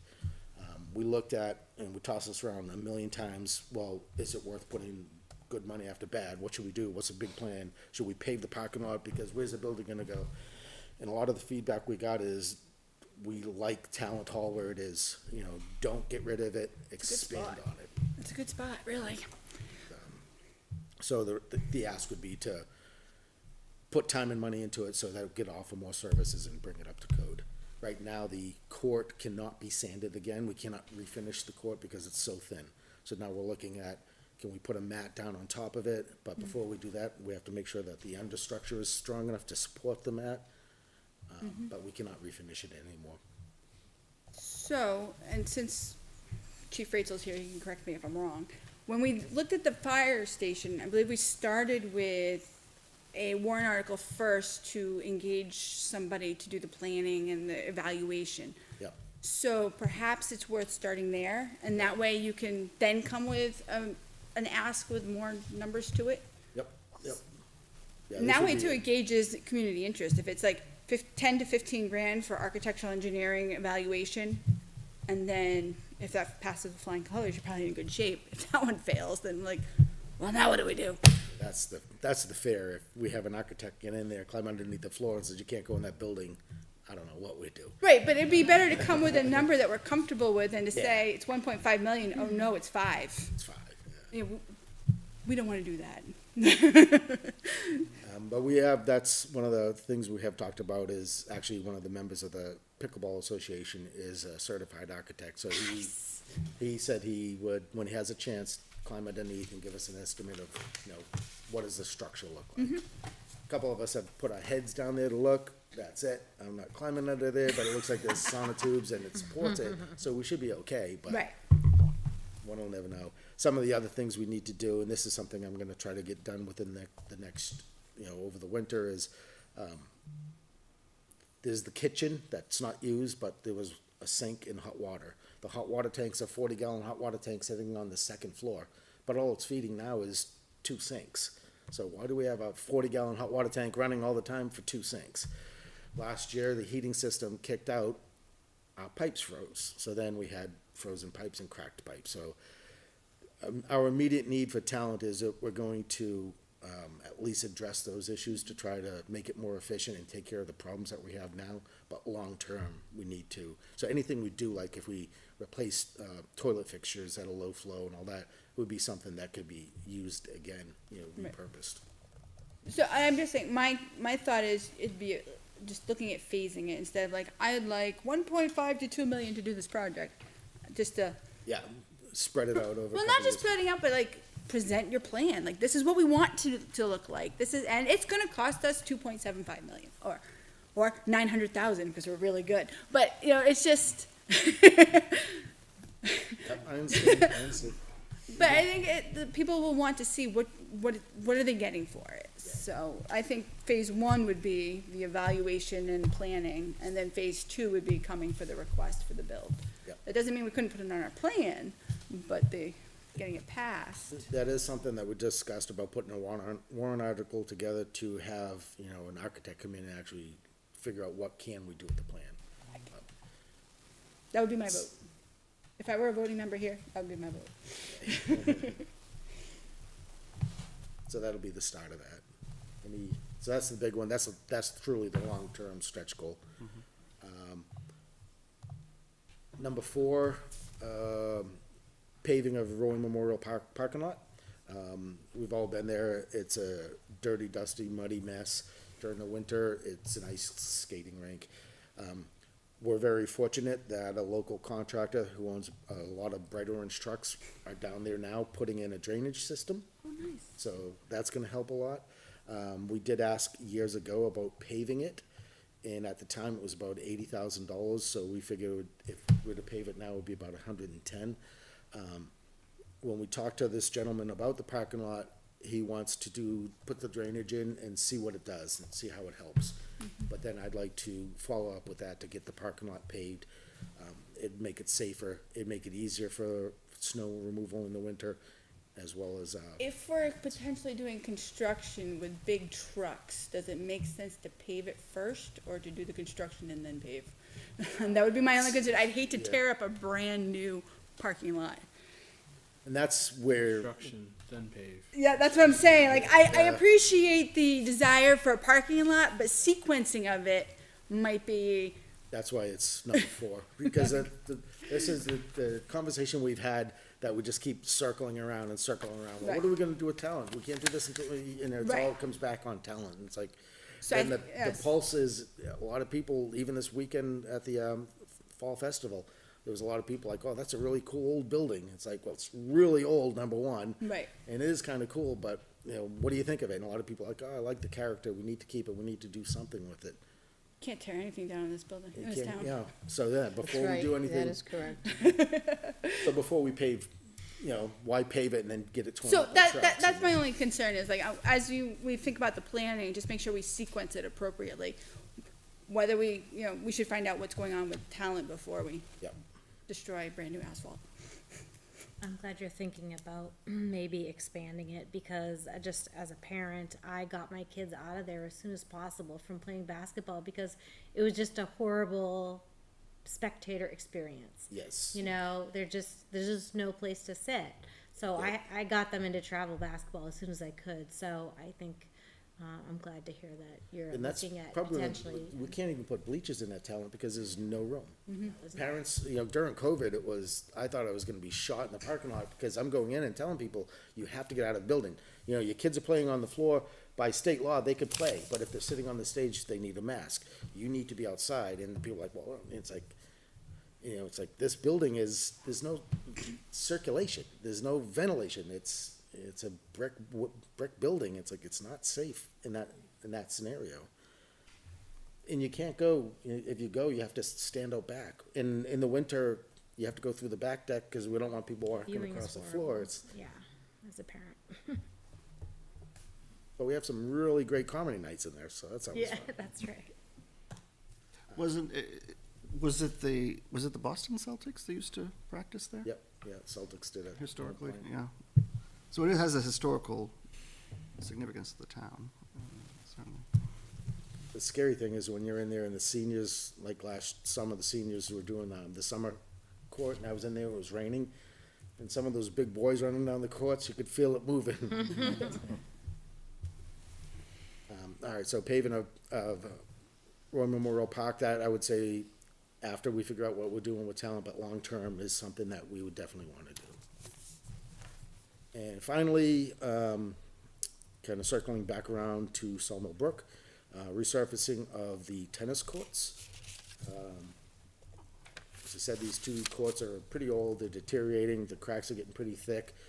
We had a company come in and give us a quote, and what they would do is fix the cracks and then put a mat on top of it, so they wouldn't even resurface it with asphalt. One issue we have is the high school cannot use those courts as tournaments because they have pickleball markings, and I guess with high school tennis, you can't have, it's gotta be strictly a tennis court. So this would allow us to put these courts back to just being tennis courts. This originally we had in with the pickleball courts, and we thought we should break it out because it really isn't related, and we cannot use impact fees to work on this. It would have to be, funding of some sort, but it cannot be impact fees because it's a maintenance item. The quote for resurfacing the two courts was about $80,000, which seems to be a lot. But if you we were got to how many replace- years out of it? I think it was a 10 or a 15-year warranty. It was really impressive what the guy was offering. The cost to redo it would be about $130 if we were to tear out the fencing, dig it all up and lay it back down, which, I think the fencing costs probably more. So resurfacing, fixing and resurfacing and eliminating the pickleball stripes is what we'd be going for. Once again, that's good use of ARPA funds. Could be a warrant article because of the cost, and it would be given back to the town. I thought I heard at one of your meetings that, the school couldn't use the tennis courts or a tennis, you had to have 4 tennis courts to have a tennis team. Is that what I thought I heard? To even, cause do you know about that? I don't No? know. I thought I heard that at one of your meetings. So even if you remove the pickleball marks, I think We you still gotta need have 2 more 4. tennis courts. Yeah, so I don't know, so, Well, originally, Sawmill was planned out to have 4 tennis courts with expansion over the years with the impact, so maybe that was it, but I don't know. But I feel I like do, Judy mentioned that when she was talking about the pickleball courts and the options of either either Judy resurfacing or that Peter or, Ames, or definitely. Peter, yeah. Peter's the one that said the high schools can't have tournaments on it because of the pickleball stripes. Which if you put in pickleball courts, then you're all set. Yeah. Well, I guess just what I'm saying is removing those 2 lines may not even make it usable for a Right. tennis, or possible for a potential tennis team, so. I'll bring that up at our next meeting and we can dig into it a little bit more. No, but there's people who offer lessons in the summer and stuff, so Yeah, I'm sure it'll make I it would- easier for them, so. Put it on there. Pickleball's marks didn't matter to me, so. Yeah, but the cracks in the. The cracks are Getting a little bit much.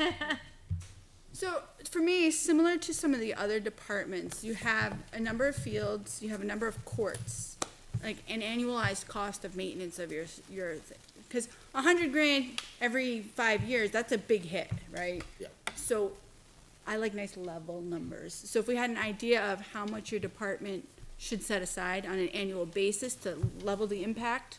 So that's the tough thing, because with recreational, a lot of it, like I said earlier, is volunteer work. So we Right. get as much as we can do volunteer, but when it comes to certain services, we just cannot do it. Right. All in all our parks are in really great Okay. shape. Some of them are brand new, like Jeff Lane, and Sawmill Brook is fairly new as well. But it's the older ones, like the tennis courts and Roy Memorial, that really need the attention and love now. And then I Right. think this would carry us for Another 10. couple 10 years. yeah. Okay. So maybe there isn't much. Maybe it is just a matter of every 10 years, we just accept the cost. Yeah, I guess. or every, And then it levels off with somebody else's purchase somewhere else in a budget, so. or every 5 years, we focus on a park to revamp. So the next one would be, north of town, Brookfields, Corning Road Fields, which they're not even on Corning Road, but Corning Road Fields. I used to get lost all the time trying to find that. I'm like, But that's another one that it's kind of, but you took Should the we- Dome of Death down, so. yeah. It's still used heavily. Is there a concert, I mean, is there a fund for recreation, like the conservation fund or the farmland? No, we just have That- we have an no. annual budget, and that's, Okay. So, but maybe that's something, if you have so many parks and every 5 years you wanna spend 50, 100,000, well, that's 1/5 of it, and then just build up the fund, and then you have your money, and then build up your that's a fund. good, I like that idea. As you were saying, instead of, then we could level set it over years, we gather $20,000 or $25,000, and then in 5 years, we put the money back into one of the fields. Right, cause otherwise, every 5 years, it's a big hit, whereas if, kinda like what we do with even the assessments, right? We try to level it, we know that we're gonna have a big hit every 5th year, so we break it up over the cost, so it's not a big hit. Yep. So just Yep. planning it. We'll talk about it at the next rec meeting and take the feedback. I like to be proactive instead of reactive, I so. know. I work in IT. It's all about being proactive. I don't like to be called in the middle of the night. Any other questions? Anybody have any questions? So I guess, what was your number one priority of the requests? Number one priority was the irrigation. And number two is using impact fees to expand services at Sawmill. So I think between the two, we're, And number 3 should be a warrant article for architectural and engineering of Darrell. architectural engineering of Talent Hall. I agree. And number 4, maybe a generous paving company may pave the parking lot. We just never know. Well, after we know what the impact result is of number 3. Okay. Thank you. Well, Thank thank you you. very much.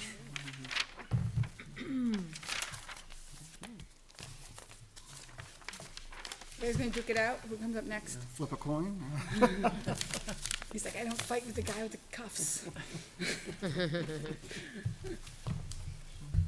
be right back. It's gonna be a good time to take a Good evening. Good evening. Mike French, I'm the interim police administrator for the Litchfield Police Department. Coming to you this evening with a new project that I hadn't addressed with you before. When I was here last, we spoke about the new police facility.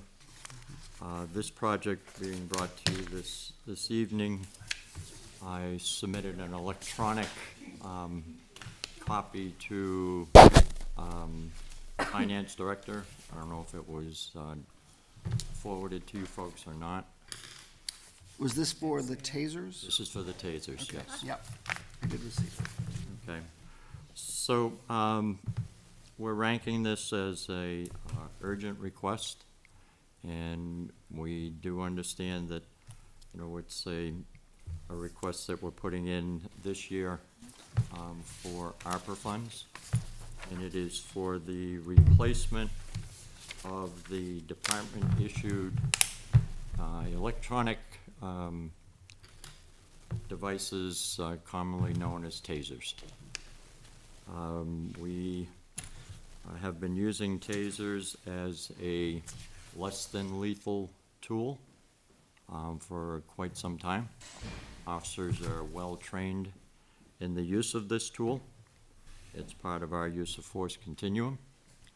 But we've most recently discovered that over half of the taser devices that we are carrying on our tool belts right now are deficient. Some of them are not performing well, and in a couple of cases, they're just not performing at all. Prior to going on duty, officers are required to test the device. It is supposed to give you a display to tell you what the battery strength is, as well as the spark test. And over half of them aren't doing the display any longer. So even if they do the test properly, you don't know how much battery strength you have remaining, and you could go out on patrol halfway through a shift, have to use it, and have no battery life to it. Most of these units are 7 years old, and as I said, a couple of them are inoperable at this time. It's an important tool for the safety of the officer and safety of the public. We are requesting to use ARPA funds for a complete replacement. So it would be 18 taser units, plus the cartridges, replacing cartridges and the training cartridges. Total quote received from the vendor, and it's the only vendor that sells these things, is $47,320.20.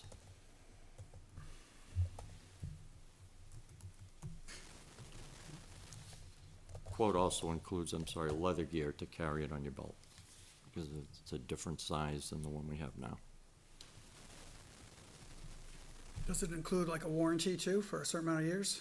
I believe it is there is a multi-year warranty, and I'll look. Bet you it's less than 7. I'm sure it's It looks like- much less than 7. It looks like 4 years. It's a 4-year warranty. So the batteries and charging systems are not replaceable on these things, I take it? Not, you can get spare batteries, Okay, but even if you have a spare battery and you put it in a defective unit that's not displaying what the battery life is, it doesn't help. right. And of course, these are a different model than Oh, of the course ones they are. we currently Yeah. have, Imagine that, right? which happens. Did you ask these folks why they only lasted 7 years? When you went back to get the quote? I mean, a firearm is gonna last the life of the officer in most cases, right? Or it can, unless it's, 7 years for 50 grand for 18 units is, But these have electronics to them, whereas a firearm doesn't have any totally electronics or a understand, but I battery. mean, it's still a device that you would expect to last a little bit longer than it did. It's built-in obsolescence. You know how that works. Manufactured obsolescence. I know we say that, but I mean, that's, So you're looking for, are you looking for a quantity of 21? Is that what this is saying? 18. 18, 18. plus replacement estimated cartridges. plus the Start cartridges and 2023 to 2027, okay. It's just kinda sad. And there's replacements built in here, or at least swap outs for folks if they go bad. So not all 18 people in the department are carrying these. correct. Gotcha.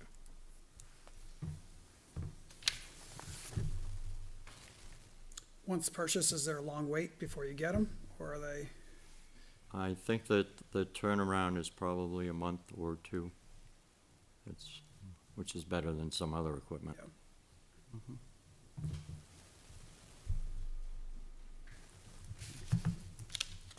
Thinking along the lines of Carrie's thoughts, does it make sense to maybe have a couple phases of these?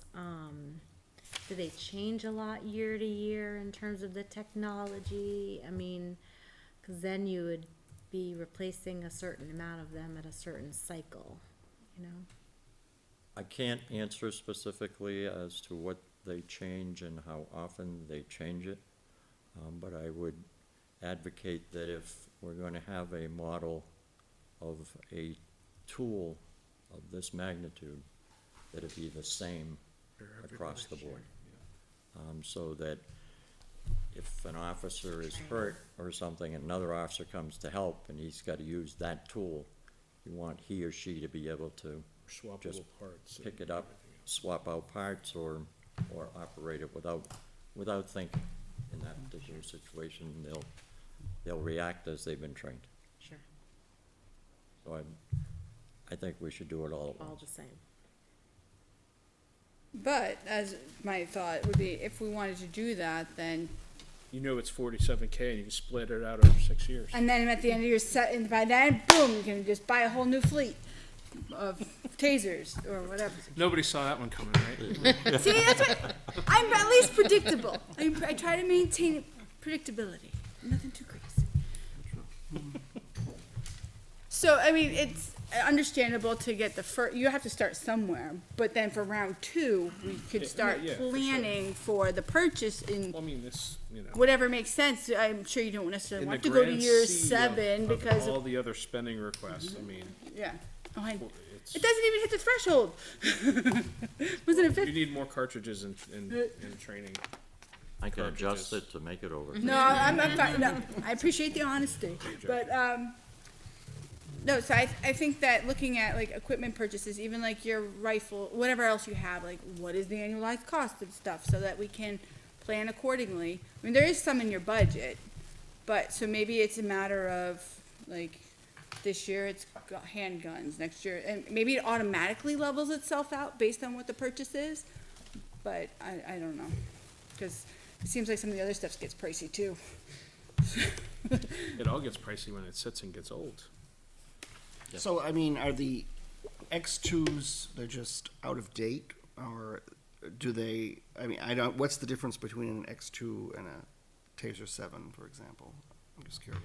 The software package has been updated. There is a different cartridge. Okay. A little bit of a different display.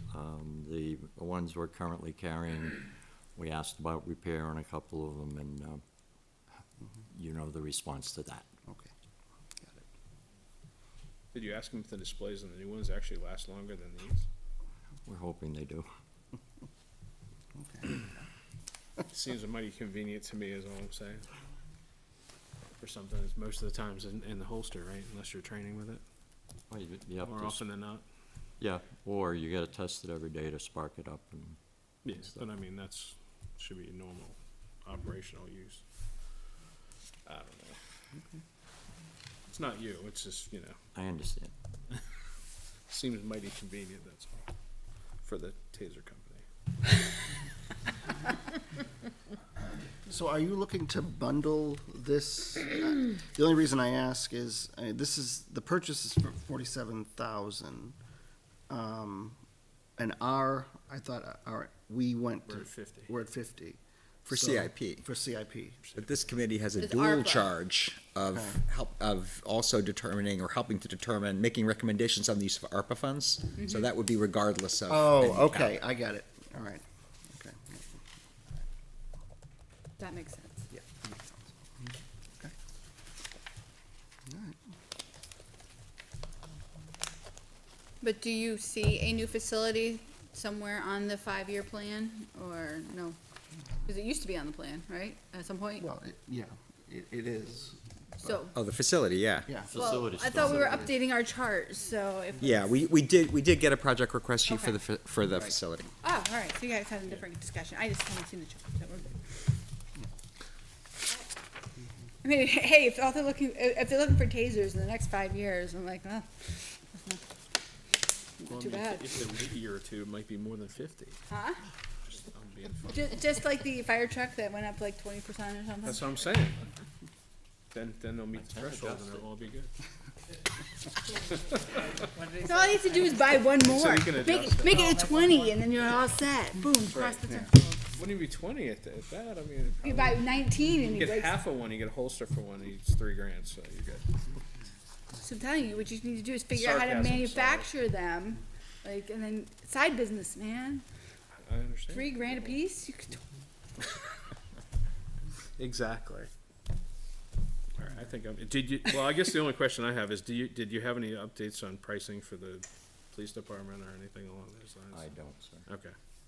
Because I see right now, the total project cost for that would be, 6,624,968, is that what Yeah, you're? that was the last number we got, I was just. really, 'cause that's lower than the Wasn't number that expecting it, was. but just checking. That's since- lower Well, than I some mean, numbers they I've have- heard, so they have I like that number. 200,000 for the architect.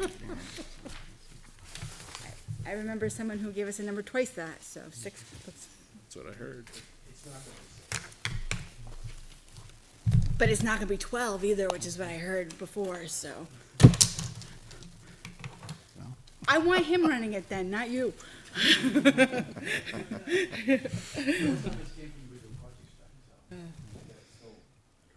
10 is still better than 12.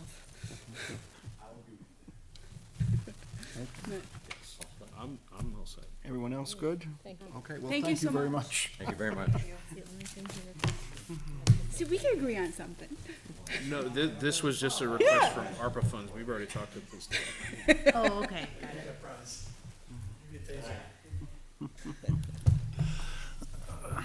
Good evening. Good evening. For those that don't know me, I'm Frank Freitzel, your fire chief, and pretty much just here to kind of give an update. I know Deputy Nichol was in last month, kind of did the whole review of the new engine. I'd like to share really good news, but the same truck that has been on for, I think, 3 years now, is now up to 743,000 as of August 4th, With a 2.5-year wait. with a 2.5-year wait from order. And no guarantees that they won't try to increase the price before we take ownership of it. I'm not gonna say this particular company will, but there are companies out there that have done that. Yeah. What company is it that you're looking at? We're looking at an emergency one, built in Ocala, Florida, serviced in Attleboro, Massachusetts. But that did happen to Oh, I know. a community just to our south, as well as a couple others around the state, so. And what company was that with? Seagrave, Seagrave? that's what we were told last time. I know that Wolfboro had that issue, Hudson had that issue, and there's one other that's escaping me right now in New Hampshire that had trucks on the line and the price jumped up significantly. So they did tell us to, best estimate is about a 10% increase after the first of the year. So that will put this truck very close to, if not just over 800,000. And we've made no changes to the specifications on the truck from last year. So that's just cost increases.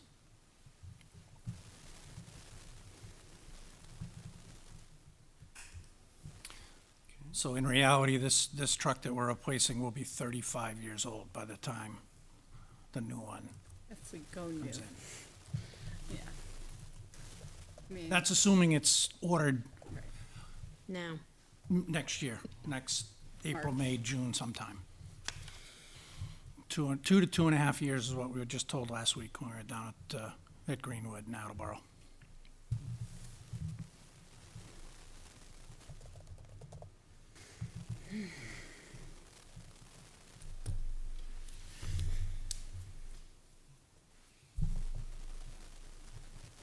Questions? Yeah, anybody have any questions? I think we're all lamenting, I don't know. No, I mean, this is a lot of the same stuff we heard. Yeah, before. yeah, how much is So it? not a lot of updates or change. No, just the price. Yeah. And there's really nothing to cut. It's a bare bones, pretty straightforward truck to begin with, so. And they were the lowest bidder when we went out for quotes. Yep. On a side note, our newest truck, Engine 1, which has been out of service since beginning of July, started back up to us, which is also an E1, started back up to us last Friday, had some more issues, and returned to the service facility. And we are told that parts should have been in today, tomorrow, and we hopefully will see that truck by the end of the week. I have my fingers crossed that it will be in the parade on Friday night. Any thoughts about, I don't know, I'm just throwing this out there, possible warrant article to put together some sort of a fund, to put money in over, for purchases and so forth? So, Purchases or whatever. when we first started proposing this, working with Troy and everything, we had looked at a 7-year lease purchase, which, to Kerry's point for the evening, would basically put us on a continual payment for apparatus. And, with 3 apparatus, you're replacing at 20 to 21, 22 years. You're replacing a truck every 22 years. But you're staying on a consistent, whether it's a lease purchase or you try to put away X amount of dollars a year, which would be essentially the equivalent of a lease payment per year. Pay yourself. Instead of paying the interest, but, that, Yeah, start somewhere, right? so. But the problem is, we're at a very critical point, or at a very critical juncture. You know, the truck this truck is running more now because engine one has been down for 3 months. For a good part of last Thursday, that was the only truck, the 32-year-old truck was the only truck in town because we were over at Bedford at a significant incident for 6 hours. So I know the preference is not to go used, but I'm also concerned with the 2.5 year lead time. So factoring those two things in, 2.5 year lead time versus used, would you still advocate for not going used? 'Cause So we're actively looking, the deputy and I are looking on a regular basis. There's challenges with used, some challenges we didn't really realize until we actually found over the Labor Day weekend. I happened to come across a truck online, and we called Monday morning, Tuesday morning, and the truck pretty much fit very, very close to the specifications that we have as far as the amount of water, the size of the pump, the personnel capacity, and so forth. It was a 2014, had 40,000 miles on it, I think. Was in southwestern Missouri, but was a South Carolina truck was what they told us. They didn't tell us where. The challenges with that are, by the time we called and got through the company, the vendor that had it, and basically it's a used truck dealer, they had already had, in the previous, since they put it online, 65 inquiries into the truck. Right. No, so that's where my thought is on the fund, because then you can at least, right now, if you bought that and everything looked awesome, you'd still have to wait till March, by which time the truck is definitely gone. Correct. So, Correct. So that is one of the limiting factors, is we would need to get some type of emergency authorization through the board, either using ARPA funds or, Right. I think that's probably, and I'll certainly defer to Selectman Queen, and that's probably the only option we have right now. right, But the other challenges to that are your travel expenses to go look at it, send a mechanic down there to go through it. And this particular company, I don't know if they're all the same. I can only assume that they're fairly similar in business practice. In order to hold that trucks till we can book a flight and get down there, is a 10% down payment, non-refundable. but even if for some reason the truck is like not what they said it was, If the truck is not what they said, there's an issue that, wasn't listed and so forth, then there would be, but I would venture it's gonna be a little bit of a legal battle to get it back. So, as a fire chief, I cannot comfortably commit $40,000, $50,000, $60,000 to hold a truck till we can get the proper people down there to inspect the truck. And then you have the cost of sending a crew back or have the truck transported, or send a crew down to drive the truck back, and the cost of fuel Right. overnights. But- So there's, yeah, it's not the deal, it's not the bottom line that it says, online.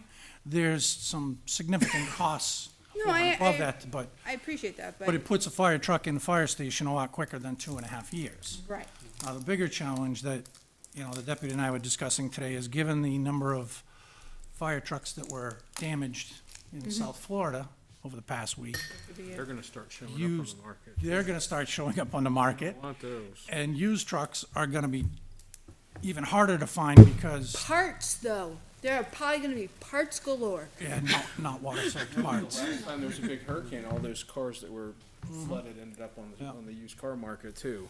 I'm just thinking like It was now if you Not a need good certain thing. parts, maybe you can get them now.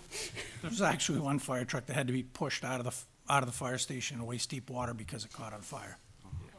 So, Caught on fire. caught on fire. Started smoking in the fire station, waist deep water. It had electrical short. No, I know, but that's always not a good look to have a fire in the fire Well, station. it's not a good look to have a fire engine sitting in salt water either. No, that's true. Just saying. No, that's true. The whole thing was not good. So, At least those that just were covered as by a side note, more out of probably curiosity, we did at the open house last week, we did get to see an electric fire truck. Oh, Very impressive, very impressive. 10 to 15-year lifespan on the batteries, but they couldn't tell us what the cost to replace the batteries would be. Good luck. And the list price of the truck we saw was $1.7 million. And how efficiently do you get, and how close to the actual projected distance and duration do you get in, say, January? 4 hours on a full charge, and it has a diesel engine to recharge the batteries while it's pumping it at a fire. Because despite what people think, batteries are not more efficient in the winter. So, Especially lithium-based batteries, but that's a whole other story. So for those that may say, well, what about electric? no, Twice the cost, 3 times the cost. Wow. So, you will never see me advocate for electric vehicles. just putting it Especially out not a there fire because I'm engine. sure somebody was thinking that question. So, my question's on engine two's replacement. Is that the only vehicle you're gonna go for in the 6-year period? Right now, yes. In the 6-year? Right now, yes. So if you. Because it really, quite honestly, it depends. If we go used, that's gonna change our whole operational outlook. And, you know,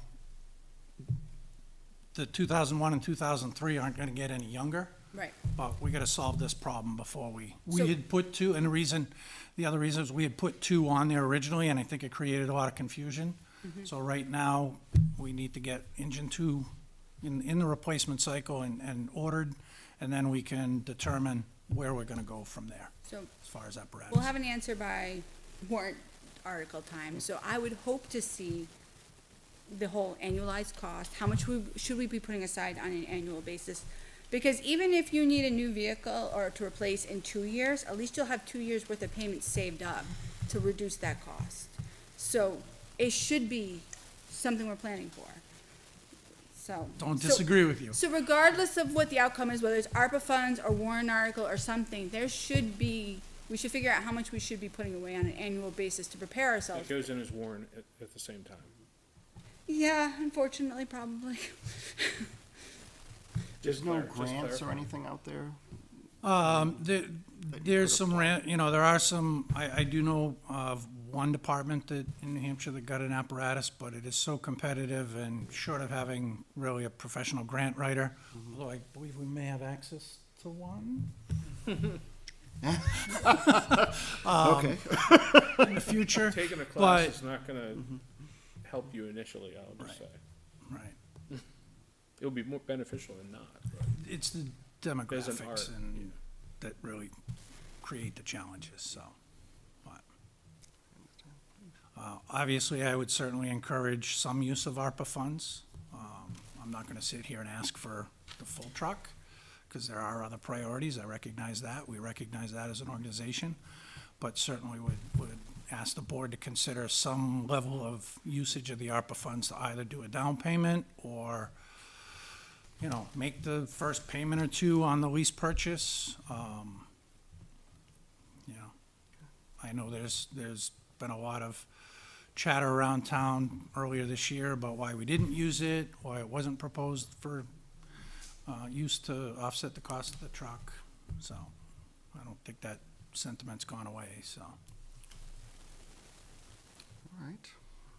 Should the fire, I'm just asking the committee, this is the first time I'm sitting in on this, should the fire chief have a backup plan, because like you said, if you may end up going used, but this is a 6-year plan, so your plans would change, and so part of my question to this committee is, I know that the capital plan is 6 years, but we're 3 years into the current one that I know you're looking to update. Is the plan to update the capital improvement plan every 3 years, or what is that schedule going forward? Is that known at this point in time? I think in the past, the goal was to revisit it every year.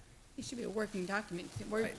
Priorities change, And I things think change. but We're COVID and everything else. behind a year or 2. Reality, okay, so. But again, I guess to The the, intention is so you would have, so then, if he does identify that as the top priority, he would have an opportunity next year to then come back. Right, and you know what happens at town meeting, if this is a warrant article at town meeting. Yes. Yeah. But I Okay. mean, anybody giving us projections here that have great needs should have backup plans and have them documented and estimated and everything else. Cause I mean, You know you know what happens if that engine drops, then, you know, we're in an emergency state for So we however do that have, gets unfolded. so we do have the, and I'm probably calling it wrong, trust fund, 75,000 that, was built The through vehicle warrant maintenance articles. fund or something, yeah. Yeah, vehicle maintenance fund. We did just tap that for Yeah, I up was to gonna say, 60,000 now, at this so. point, it's So that's really kind of the like- contingency. I did, get a preliminary, estimate today, and it's gonna be probably around 45,000, so we're not close to the 60, but, you know, so that is, there's that contingency fund to repair apparatus as we Yeah, but I mean, go. I'm just saying if it goes catastrophic and it's unrepairable, then we're down an engine and then the town needs to react to it more instant, right, than a warrant article cycle. So, Which to me is why I know it's not necessarily the preference, but I'd look used, because I like having the idea I don't of think, not waiting 2.5 years. I'm not saying use is a bad idea. Oh, no, I would I just say that. No, I'm not saying we feel it's necessarily a bad idea. I know that the Well, firefighters who I have mean, to I use think- it may not like it as much. Well, I I mean, mean, I think that's an option, but I mean, at the same time, I mean, right now, it's like, Oh, no, we're in trouble. wherever the truck is in the country, somebody's gotta go look at it, somebody's gotta go touch it and feel it, because you can't trust Right. some filthy used fire truck salesman, right? My that fire it's truck's gonna be awesome. Come true. check. Just believe my word. I mean, you know, I mean, there's a lot more Oh, absolutely. componentry in a fire engine than there is in a car, No, absolutely. right? But Does the town have funds available for something like emergency like that in terms of a capital reserve or something? That's that fund that he was using. to purchase, I mean, if something were to happen, I mean, so No, it's to just the purchase, repairs. no. To repair, yes, we have the 75,000, which we've expended better than half of okay. on engine one, which is the newest truck. So certainly though, assuming the You have board an is gonna be engine go looking or to something, it's rebuild gonna that be way more than fund, that. given our current, So I think that's age of the something you fleet, need to but- highlight as we go forward for this is like, no, I understand it's a big investment, but we've sunk $100,000 or whatever it is into this truck. You know, so actually, if we keep it going, you're gonna lose money on this deal. So just the whole. So the truck we're talking about replacing, we have not had to put money in, partially because it runs, you know, in a third due position, so it doesn't run as much as the other trucks run. Okay. But to that extent, So are we the truck replacing has the a wrong- trade-in value of $7,200. So to put really any more into it than that is, you know, So I guess my concern then is, are we replacing the wrong vehicle? Like if we keep putting a ton of money into this vehicle that's we haven't had since we're not. July. No, you're two different trucks. No, I know, but when shouldn't we be replacing the truck that keeps breaking down? Well, it breaks down because it's used the most. So by getting a new one, then you It release goes the. to the back, so we it would go cycle to a them. backup state. The new truck becomes the first run truck. Okay. And goes to everything, and the oldest truck becomes number It's 3. like shelving at a grocery store. So, Reduces the stress on it. yes, gotcha. exactly. Having done that as a kid in high school, exactly. I mean, it's true. Unless it's late and you're just stuffing stuff on, and the newest stuff's up front. So, and I think maybe back to Tara's original point. So when we kind of started, or originally when we first did this 4 years ago now, 3 years ago now, Jay? We had put 2 on, because if you did the math, the timing, we needed to replace 2 trucks to stay within 20 years. That quickly, you know, went sideways because of the cost and so forth. So we pulled the second truck off to get the first truck replaced, and in working, that kind of puts us just over the 6-year time span. So once we get this one done, then, yeah, a year from now, we're gonna put the next one 6 years out, so that there is I planning. see, okay, everything, got it. And then at some point, we'll be in good shape. Some point. But not just put the one on there, we start the savings fund for the Right. truck. That can go on this plan. Which is almost why I'm. It's still inside the 6-year boundary. like, I think you ARPA gotta funds sell for the capital seed- reserve concept first. Kerry's been selling it all night long. I know. I would rather benefit from interest than pay it to somebody else. Well, it's not even just that, right? I mean, it's less of a burden Well, yeah, than, if you you can know, level fund flexible it. market, and then we have flexibility to go after those used trucks, right? So, No argument here. Because the 2.5 years really makes me nervous, I'm not gonna lie. My 10 years, I've, I understand. capital reserve funds here. But I'm pretty sure I talk about them almost every year. We still last 10. Lately, I need to work on my schmoozing to get my way on this, so. We're gonna have a warrant article for every department to do this. Or maybe there's, So the heart attack at that's the a carry ballot one. boxes. so maybe the Board of Selectmen needs to do like one big, equipment replacement fund and you parcel it out. I'm gonna write it up, but I'm just saying the tax. Then you, bills. The The language tax gets bills, very. the caps, the. well, no, so I can understand their point of view, because sometimes it's gonna be you guys, sometimes it's gonna be the. Highway somebody- department. So rather than have 14 different funds that poor Karen has to keep track of, maybe it makes sense to have a big You fund. want to be careful with that. It starts to look like a slush fund. Highway. School buses? And you have to be very careful about the wording, so they don't Yeah, get you do. used in ways they weren't intended. So yes. No, I hear, so which is why I'm actually not opposed to dedicated funds for each department, but I know some people don't like filling in 30 boxes on a ballot, so I have no problem, I plan my morning. But other people don't like it. I enjoy filling out those, it's like back to high school in the Scantrons. That's a test. I don't think enjoyment when I have to fill out a Scantron sheet, but hey. I love taking tests. I like, yes, tests. Were you one of those kids that used to draw pictures in the bubble chart? No, because I get hundreds on mine, and pictures of me that you didn't get 100. All right. I think I'm good for that. Yeah, I think I'm good too. All right, All right, thank you. right. Appreciate it.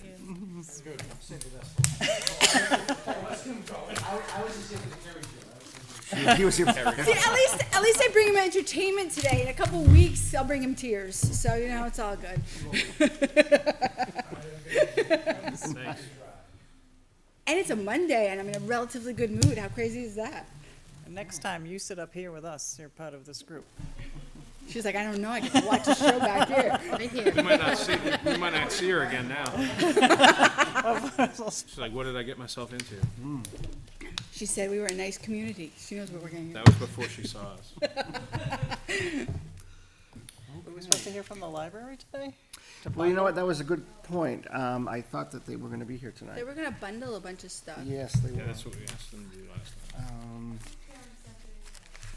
Yeah, I think she did too. Yeah. Yeah, I did see that. Maybe reach out to them and find out if, you know, they're still gonna participate. So, We should. I think so, yeah. I agree. So I guess that takes care of updates from department heads. So we just had the library and the school at this point, for numbers, for. For the numbers, I believe that's what's remaining, yes. Right. So, correct.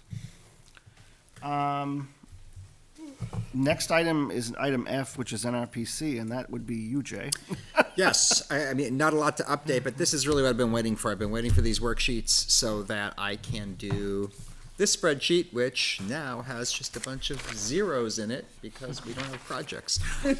So my intent is I'm gonna take all these. I know that there's gonna be changes, there are gonna be other ones out there, but at least by the next time we meet, we can have a picture Yeah. of what we've got so far. And you're just gonna do that with what we have tonight. With what we have, and, you know, if anything else comes in, but at least we've got enough now. Yeah, at least to start the Obviously, discussion. we've got some big items that we're still waiting on. We've got But one we have a big- start. We have a good start, so. Okay. How's the impact fees going? Are you still working? We started, doing the background stuff that we can do, but, you know, we also need this stuff too. Projections, the Right, numbers, yeah. we need to figure out what's in the plan. Dependencies are always a pain. Okay. So I'm, perhaps for our next meeting, obviously, if the library comes and, I don't know if the school's gonna be ready to present, but, Like, it depends when is the next meeting. Next meeting is the well, the next meeting is the 12th of October. Our next meeting is the 12th? Yeah, we scheduled 17th. two. Good lord. Totally missed that one. That's Wednesday next week. Wednesday meetings, okay. Actually, Monday? Yes, I had a, yes, no, okay, I'll make it work. So, with that, I think at our next meeting. So we're then the gonna- school wouldn't be ready, cause the Board of Selectmen doesn't meet till the 17th. Right, so, So we could hear from the library. So the school is ready, just let's use a little Alright. bit different So, language. the Board of Selectmen is not prepared to put the school on the you agenda go. until the Thank 12th, you. so therefore, Did we're you not guys- ready but to hear Did them. you guys vote on it your last meeting? We didn't vote on you it guys 3 had years edits. ago. Okay. I thought you guys left an edit state when we were at the end of the meeting, but. yeah, so I guess that's what we'll do. I mean, we'll have the library come in if they wanna come in and present. I mean, if they just send their sheet, do they need to present? Because they were just bundling what they already presented. If they wanna do that, well, I guess that's That way fine if too. that- We yeah, wanna help just. speed it go up. over it. That We would can do speed it that. up. Yeah, Plug it in, yeah. okay, And then at least the town side's done. right, Right, right. right. So I guess for the next meeting, we can, go over, I guess Jay is gonna run the numbers, and then we can just for the town, and then we can go over, the priorities, the listing. Yep. Right. And then, once the school meets with the Board of Selectmen, and any. We'll know what's that- going we'll know forward. what's going on with that, and, Because we'll have to forward with coalesce that. all the individual department heads' priorities and then. Right. Because you need school numbers in order to get the school impact side. Yes, but, at least we could get I think it's right, we can get the town pretty much ready for the next meeting, so at least that, and Mike is right, we Might be can, some adjustments though if we're leveling across. definitely, but at least we'll have all the projects in one sheet. Yeah, and then we should be Right. refined at the town Right. and then we can just. We can re-refine talk this. priorities, and if we want to, we can talk, ARPA. right, and at that point, yeah. So what do you need from the school to get the impact fees? I'm not sure how the. I mean, really, projects tie into that. Isn't it just a set number based on the construction in town? Assuming that there's going to be a new school in the CIP proposal, that's the biggie. That affects the portion the school gets.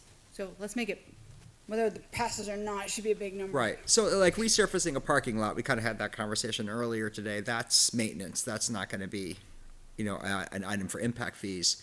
A new school is, a major item.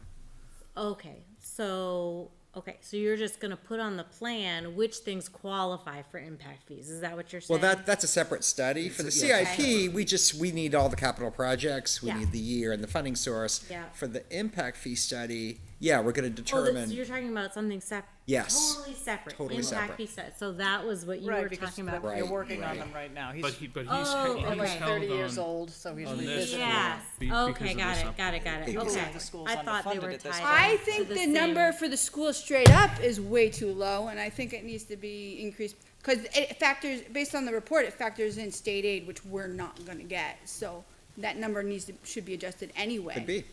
And then my goal is to get it done before the next big development hits, because every time, we've lost a lot of money in the previous developments because the number's way too low, in my opinion, like a significant amount of money. So, and that would affect the school funding, which I've had the conversation with board members about encouraging and speaking on behalf of the school, because it does help you sell your project when you can get more money from other revenue sources. That's true. So you're looking at other towns, what does that study encompass?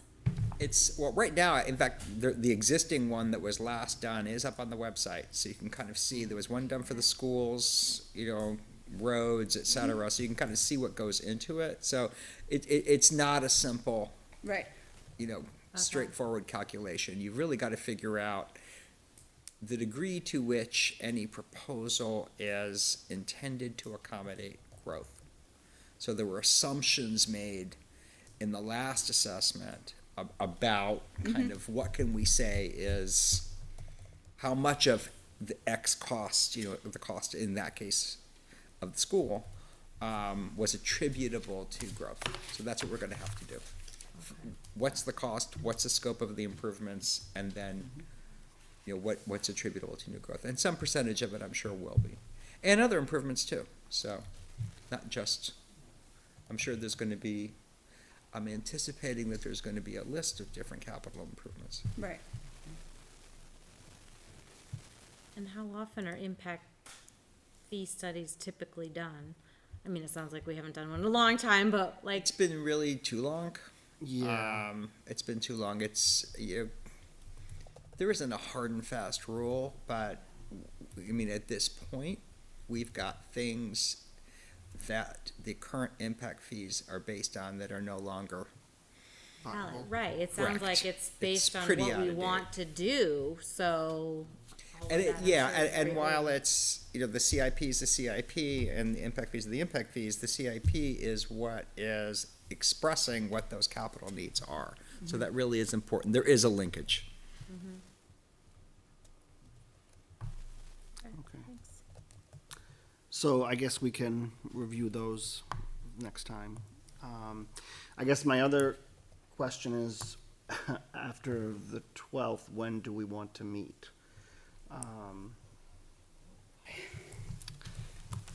So, Let's see. After the 17th?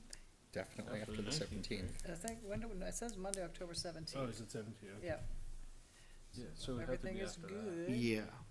I would think that would be. Well, when are your meeting, when's this room available again? Let's look at the town website, see about the meeting room. Yeah, I guess we could do Yeah, that. because we have to go after the budget, the select board, right? And then we still have to present. Well, if you and guys we are have to come meeting back on- again to discuss everything once it gets cycled back in. Uh-huh. It took 2 or 3 times to massage that thing out last time, Did. To do what? What took 2 or 3 Hopefully it could times? be, to kind of go back and forth and kind of re-massage Come up with a different, yeah. the spreadsheet. So if you're meeting on the 17th, is the room available on the 24th? No? Planning board? Board of Selectmen. Well, Well, they said that, oh yeah, because the 17th is because the 10th is a holiday. what about the fire station? Yeah, well, I was just gonna say, yeah, is it available?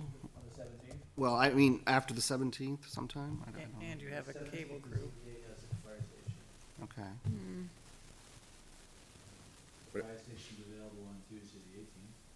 What about the 24th? The planning board's the Planning 18th. board.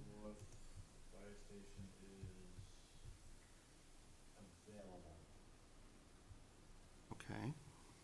The only caveat with doing the fire station is you don't go live, but it is recorded and reposted. Okay. Well, we could do that. What was that date? The 24th. Do we want to do the 24th or we want to go the 18th? The day Well, after? the- And the 24th? The 18th, problem with the 18th is that's the planning board has its meeting Oh. on the 18th. Patriots game, I know, just. True. But, Tuesday? priorities. Priorities. Well, I'm just thinking back to last time, because I know once everything kind of converged, it took us a few cycles to get What it about sorted. budget? When do you go?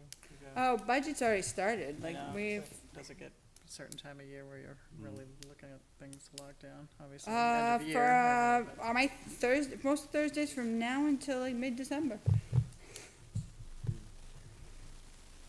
I'll be here. So when we meet on the 12th, we made a special, let me go back to October 12th. Didn't we have to have the room cleared out for us, right?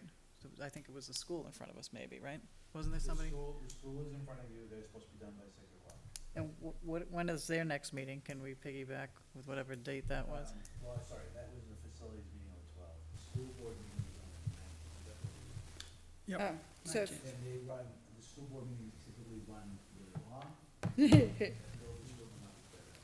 so, and they're gonna need that day anyway. If they meet in front of the Board of Selectmen on the 17th, then they'll need to discuss on the 19th, and then probably We can't, have to go after. yeah. Gotcha. So, So with the 20th, no? We can't do anything then? That's budget.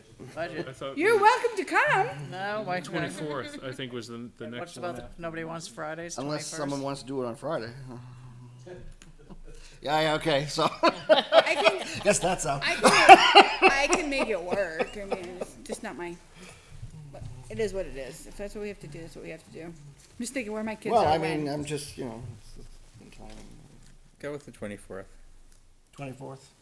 Yeah. All right. So 24th at the fire station starting at At the fire station, starting at 6. What's available. Do we have a board meeting that day?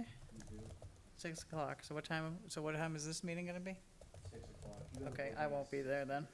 Yeah, you're into the 6:30. Well, I don't think we're gonna finish in a half hour. Gonna finish in a half hour. All right, so Maybe we will, who do knows? Friday. What about the 25th? Next door is available. The 25th at the fire station? Okay, we can do that.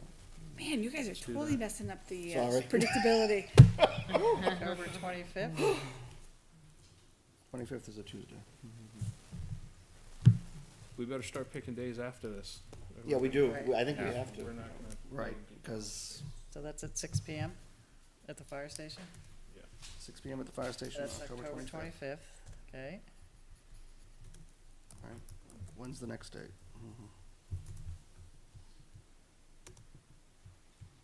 Should we check with Christina? I hope she can meet. I'm just writing the dates out and I'll convey them Okay. to her, so I don't Yeah. know. Well, we'll see you. Yeah, right.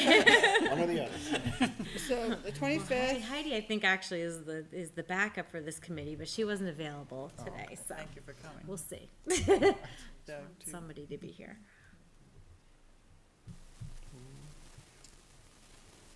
You're not picking Halloween, I sounded like a day. No. Yeah. So what's that need? Planning board's the 1st. well, actually, the parking lot tends to be filled anyway because they have that trunk or treating and stuff that they've been doing for the past couple of years out here. So it is not easy to access this building that day. No, it'd be the first week in November. What about November 2nd? It's a Wednesday. School board meeting. That's the school board. And then there's, on the 1st and the 3rd, there's a school board budget committee meeting. Might be out of town. And the 1st is planning board? I gotta get out of town again for business. I just don't Somewhere know. nice at You least. wanna dial in? I can So that puts us into the following week.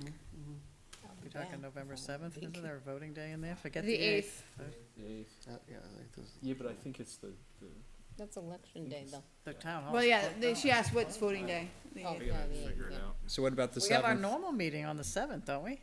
Yeah. November 7th, right? So there's one. Well, it's open. There we go. That's already We'll planned, use right? that one. Yeah. So we must have one the following in December, right? Yeah, we would.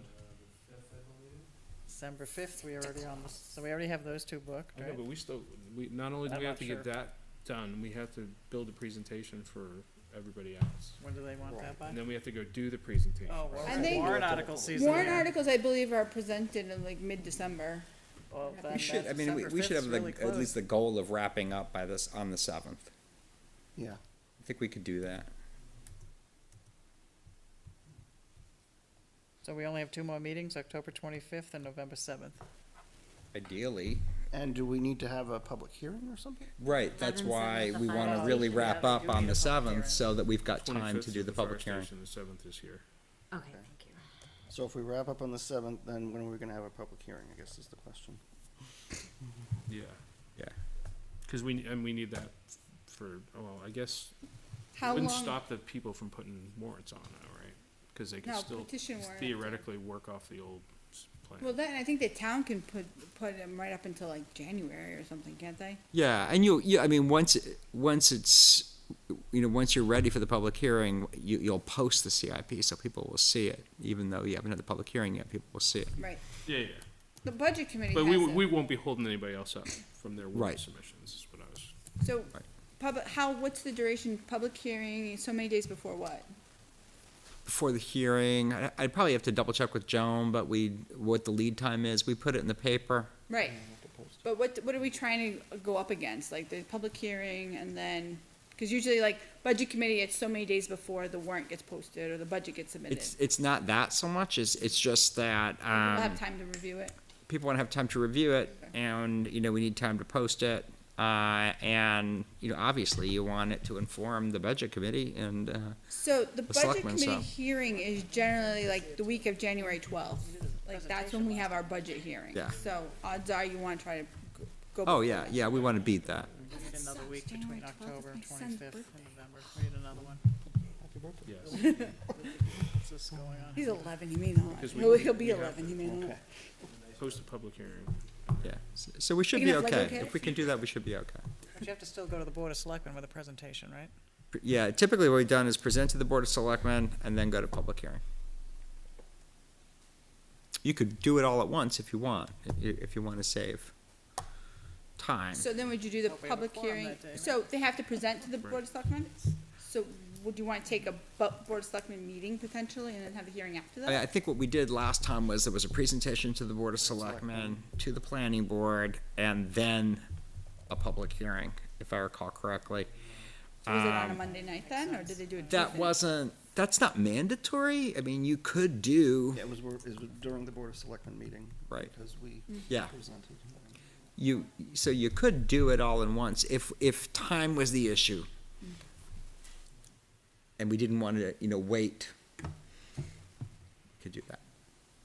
Obviously, I mean, really, you want to get this wrapped up before the holidays is really what Right. I think Yeah. it comes down to. Before I start going all budget committee mode on everybody. Go! Right. Because the Board of Selectmen, it doesn't look like they have a meeting on they don't meet until, if I'm looking in November, until I see the 14th. November 14th? Am I missing the second? Yeah. I mean, that would Is it the work second? because if CIP has their last meeting on the seventh, then 31st you'd be is ready for a Halloween. They don't meet that presentation day. to the Board of Selectmen on the 14th. The planning board meets the 15th. Right. So you got that taken care of, and then you can schedule the public hearing after that, probably for the first week of December. So what, the 21st? What's the first board meeting, Board of Selectmen meeting in November? Yeah. That's what I mean, we have a big gap in there, that's November 14th. You, So but, we have to, but you could, That, the 17th and 20th, they get 31st to 7th. You get 2 weeks basically. are we gonna book anything between October 25th and November 7th? Are we trying to, or you think? I think because it's the fine. school- I think You- the you school's got the probably tw- gonna be right, you got the 25th, probably a third of the meeting at least, right? and then you have the 7th to wrap it up. And then you could present to the Board of Selectmen on the 14th, and then to the Planning Board on the 15th, and then schedule the public hearing for the first week in December. But are we gonna take a few iterations on the prioritizing though? I mean, if the school, We're all gonna have a good, productive conversation. We'll be We super are? efficient. We're on gonna be it. super efficient on the 7th, and we're gonna make sure that December. it's all done. That's right. Obviously, that, Some people in this room are very much more optimistic than others, just saying. it's a goal, right? It's a goal. Goals are great. I I'm mean, planning for success. What are if you we, talking about? if it turns out that it has to get pushed out, it can be. Yeah. You could push it out. but it depends if if the other groups need warrant articles, they need to be working on them. That's why it's Running on a runway here. I mean, it's, this would be optimal. If we could get it done this way, it would be optimal. But that's what I'm saying, they can still drive off the Right. previous CIP. We wouldn't be the catalyst to hold it up. So the fire truck, people are gonna need to know quickly, so if they're gonna do a. Right. Except for the ARPA stuff. Partial or whatever, right? But this, I mean, this still gives CIP 3 more meetings, so it's, Okay. Yeah. Cool. That's a big one. Well, then we should probably do the other one. We need to start with the ARPA money. Cause that will affect. yeah, and since the ARPA money's only town, it would make sense to have a robust conversation about that at our next meeting, because I think we've heard the requests, so. Yeah. And well, I mean, that's gonna be part of the evaluation of the numbers you have so far, so. Right. We just need to make sure that's tied to that agenda, cause that will screw up. Yeah. Okay. So I have, to recap, I have the 25th, the next meeting. Then I have a meeting in November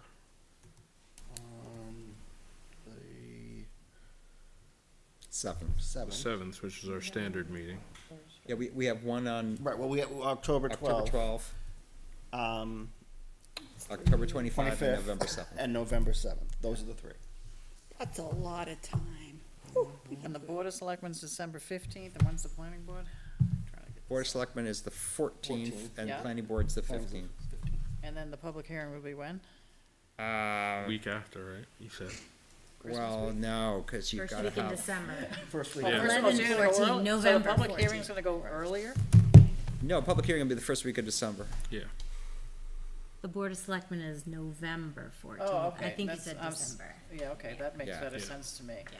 Okay, and the 'Cause we planning gotta board have is time to put November it in the 15th? newspaper No and- wonder I'm in the wrong. Yeah, yeah, All right, I heard that wrong. Yeah, In planning board is December. November 15th, gotcha. yeah. Then we have. public regular hearing early scheduled meeting December. December 5th, Yeah. is that what you Got said, it. Mike? All right, now I'm Which would counting be an optimal now. public hearing. Oh, having a public hearing. Yeah, if we could And do that, then- Yeah. perfect. 12/15 is when the budget committee receives the warrant articles from the town. They're voted on in January. Okay. Great, 12/15 is when the town's presented, scheduled to present. so this would work. Okay. Very good. All right. Perfect. Okay, now on the 25th, whatever that one was. That one, I'm not gonna be here for. You're not gonna be here for that No. one, okay. Do you think you would be able to join by Zoom, or? I could do Zoom, but I can't do phone call. Okay. Because I'm gonna be out of the country, but I think I can do Zoom. Okay. I'm not sure, actually. I'll be in Mexico. All right. Should be able to, right? It's, Yeah, it's a WebEx, you should be able to, yeah.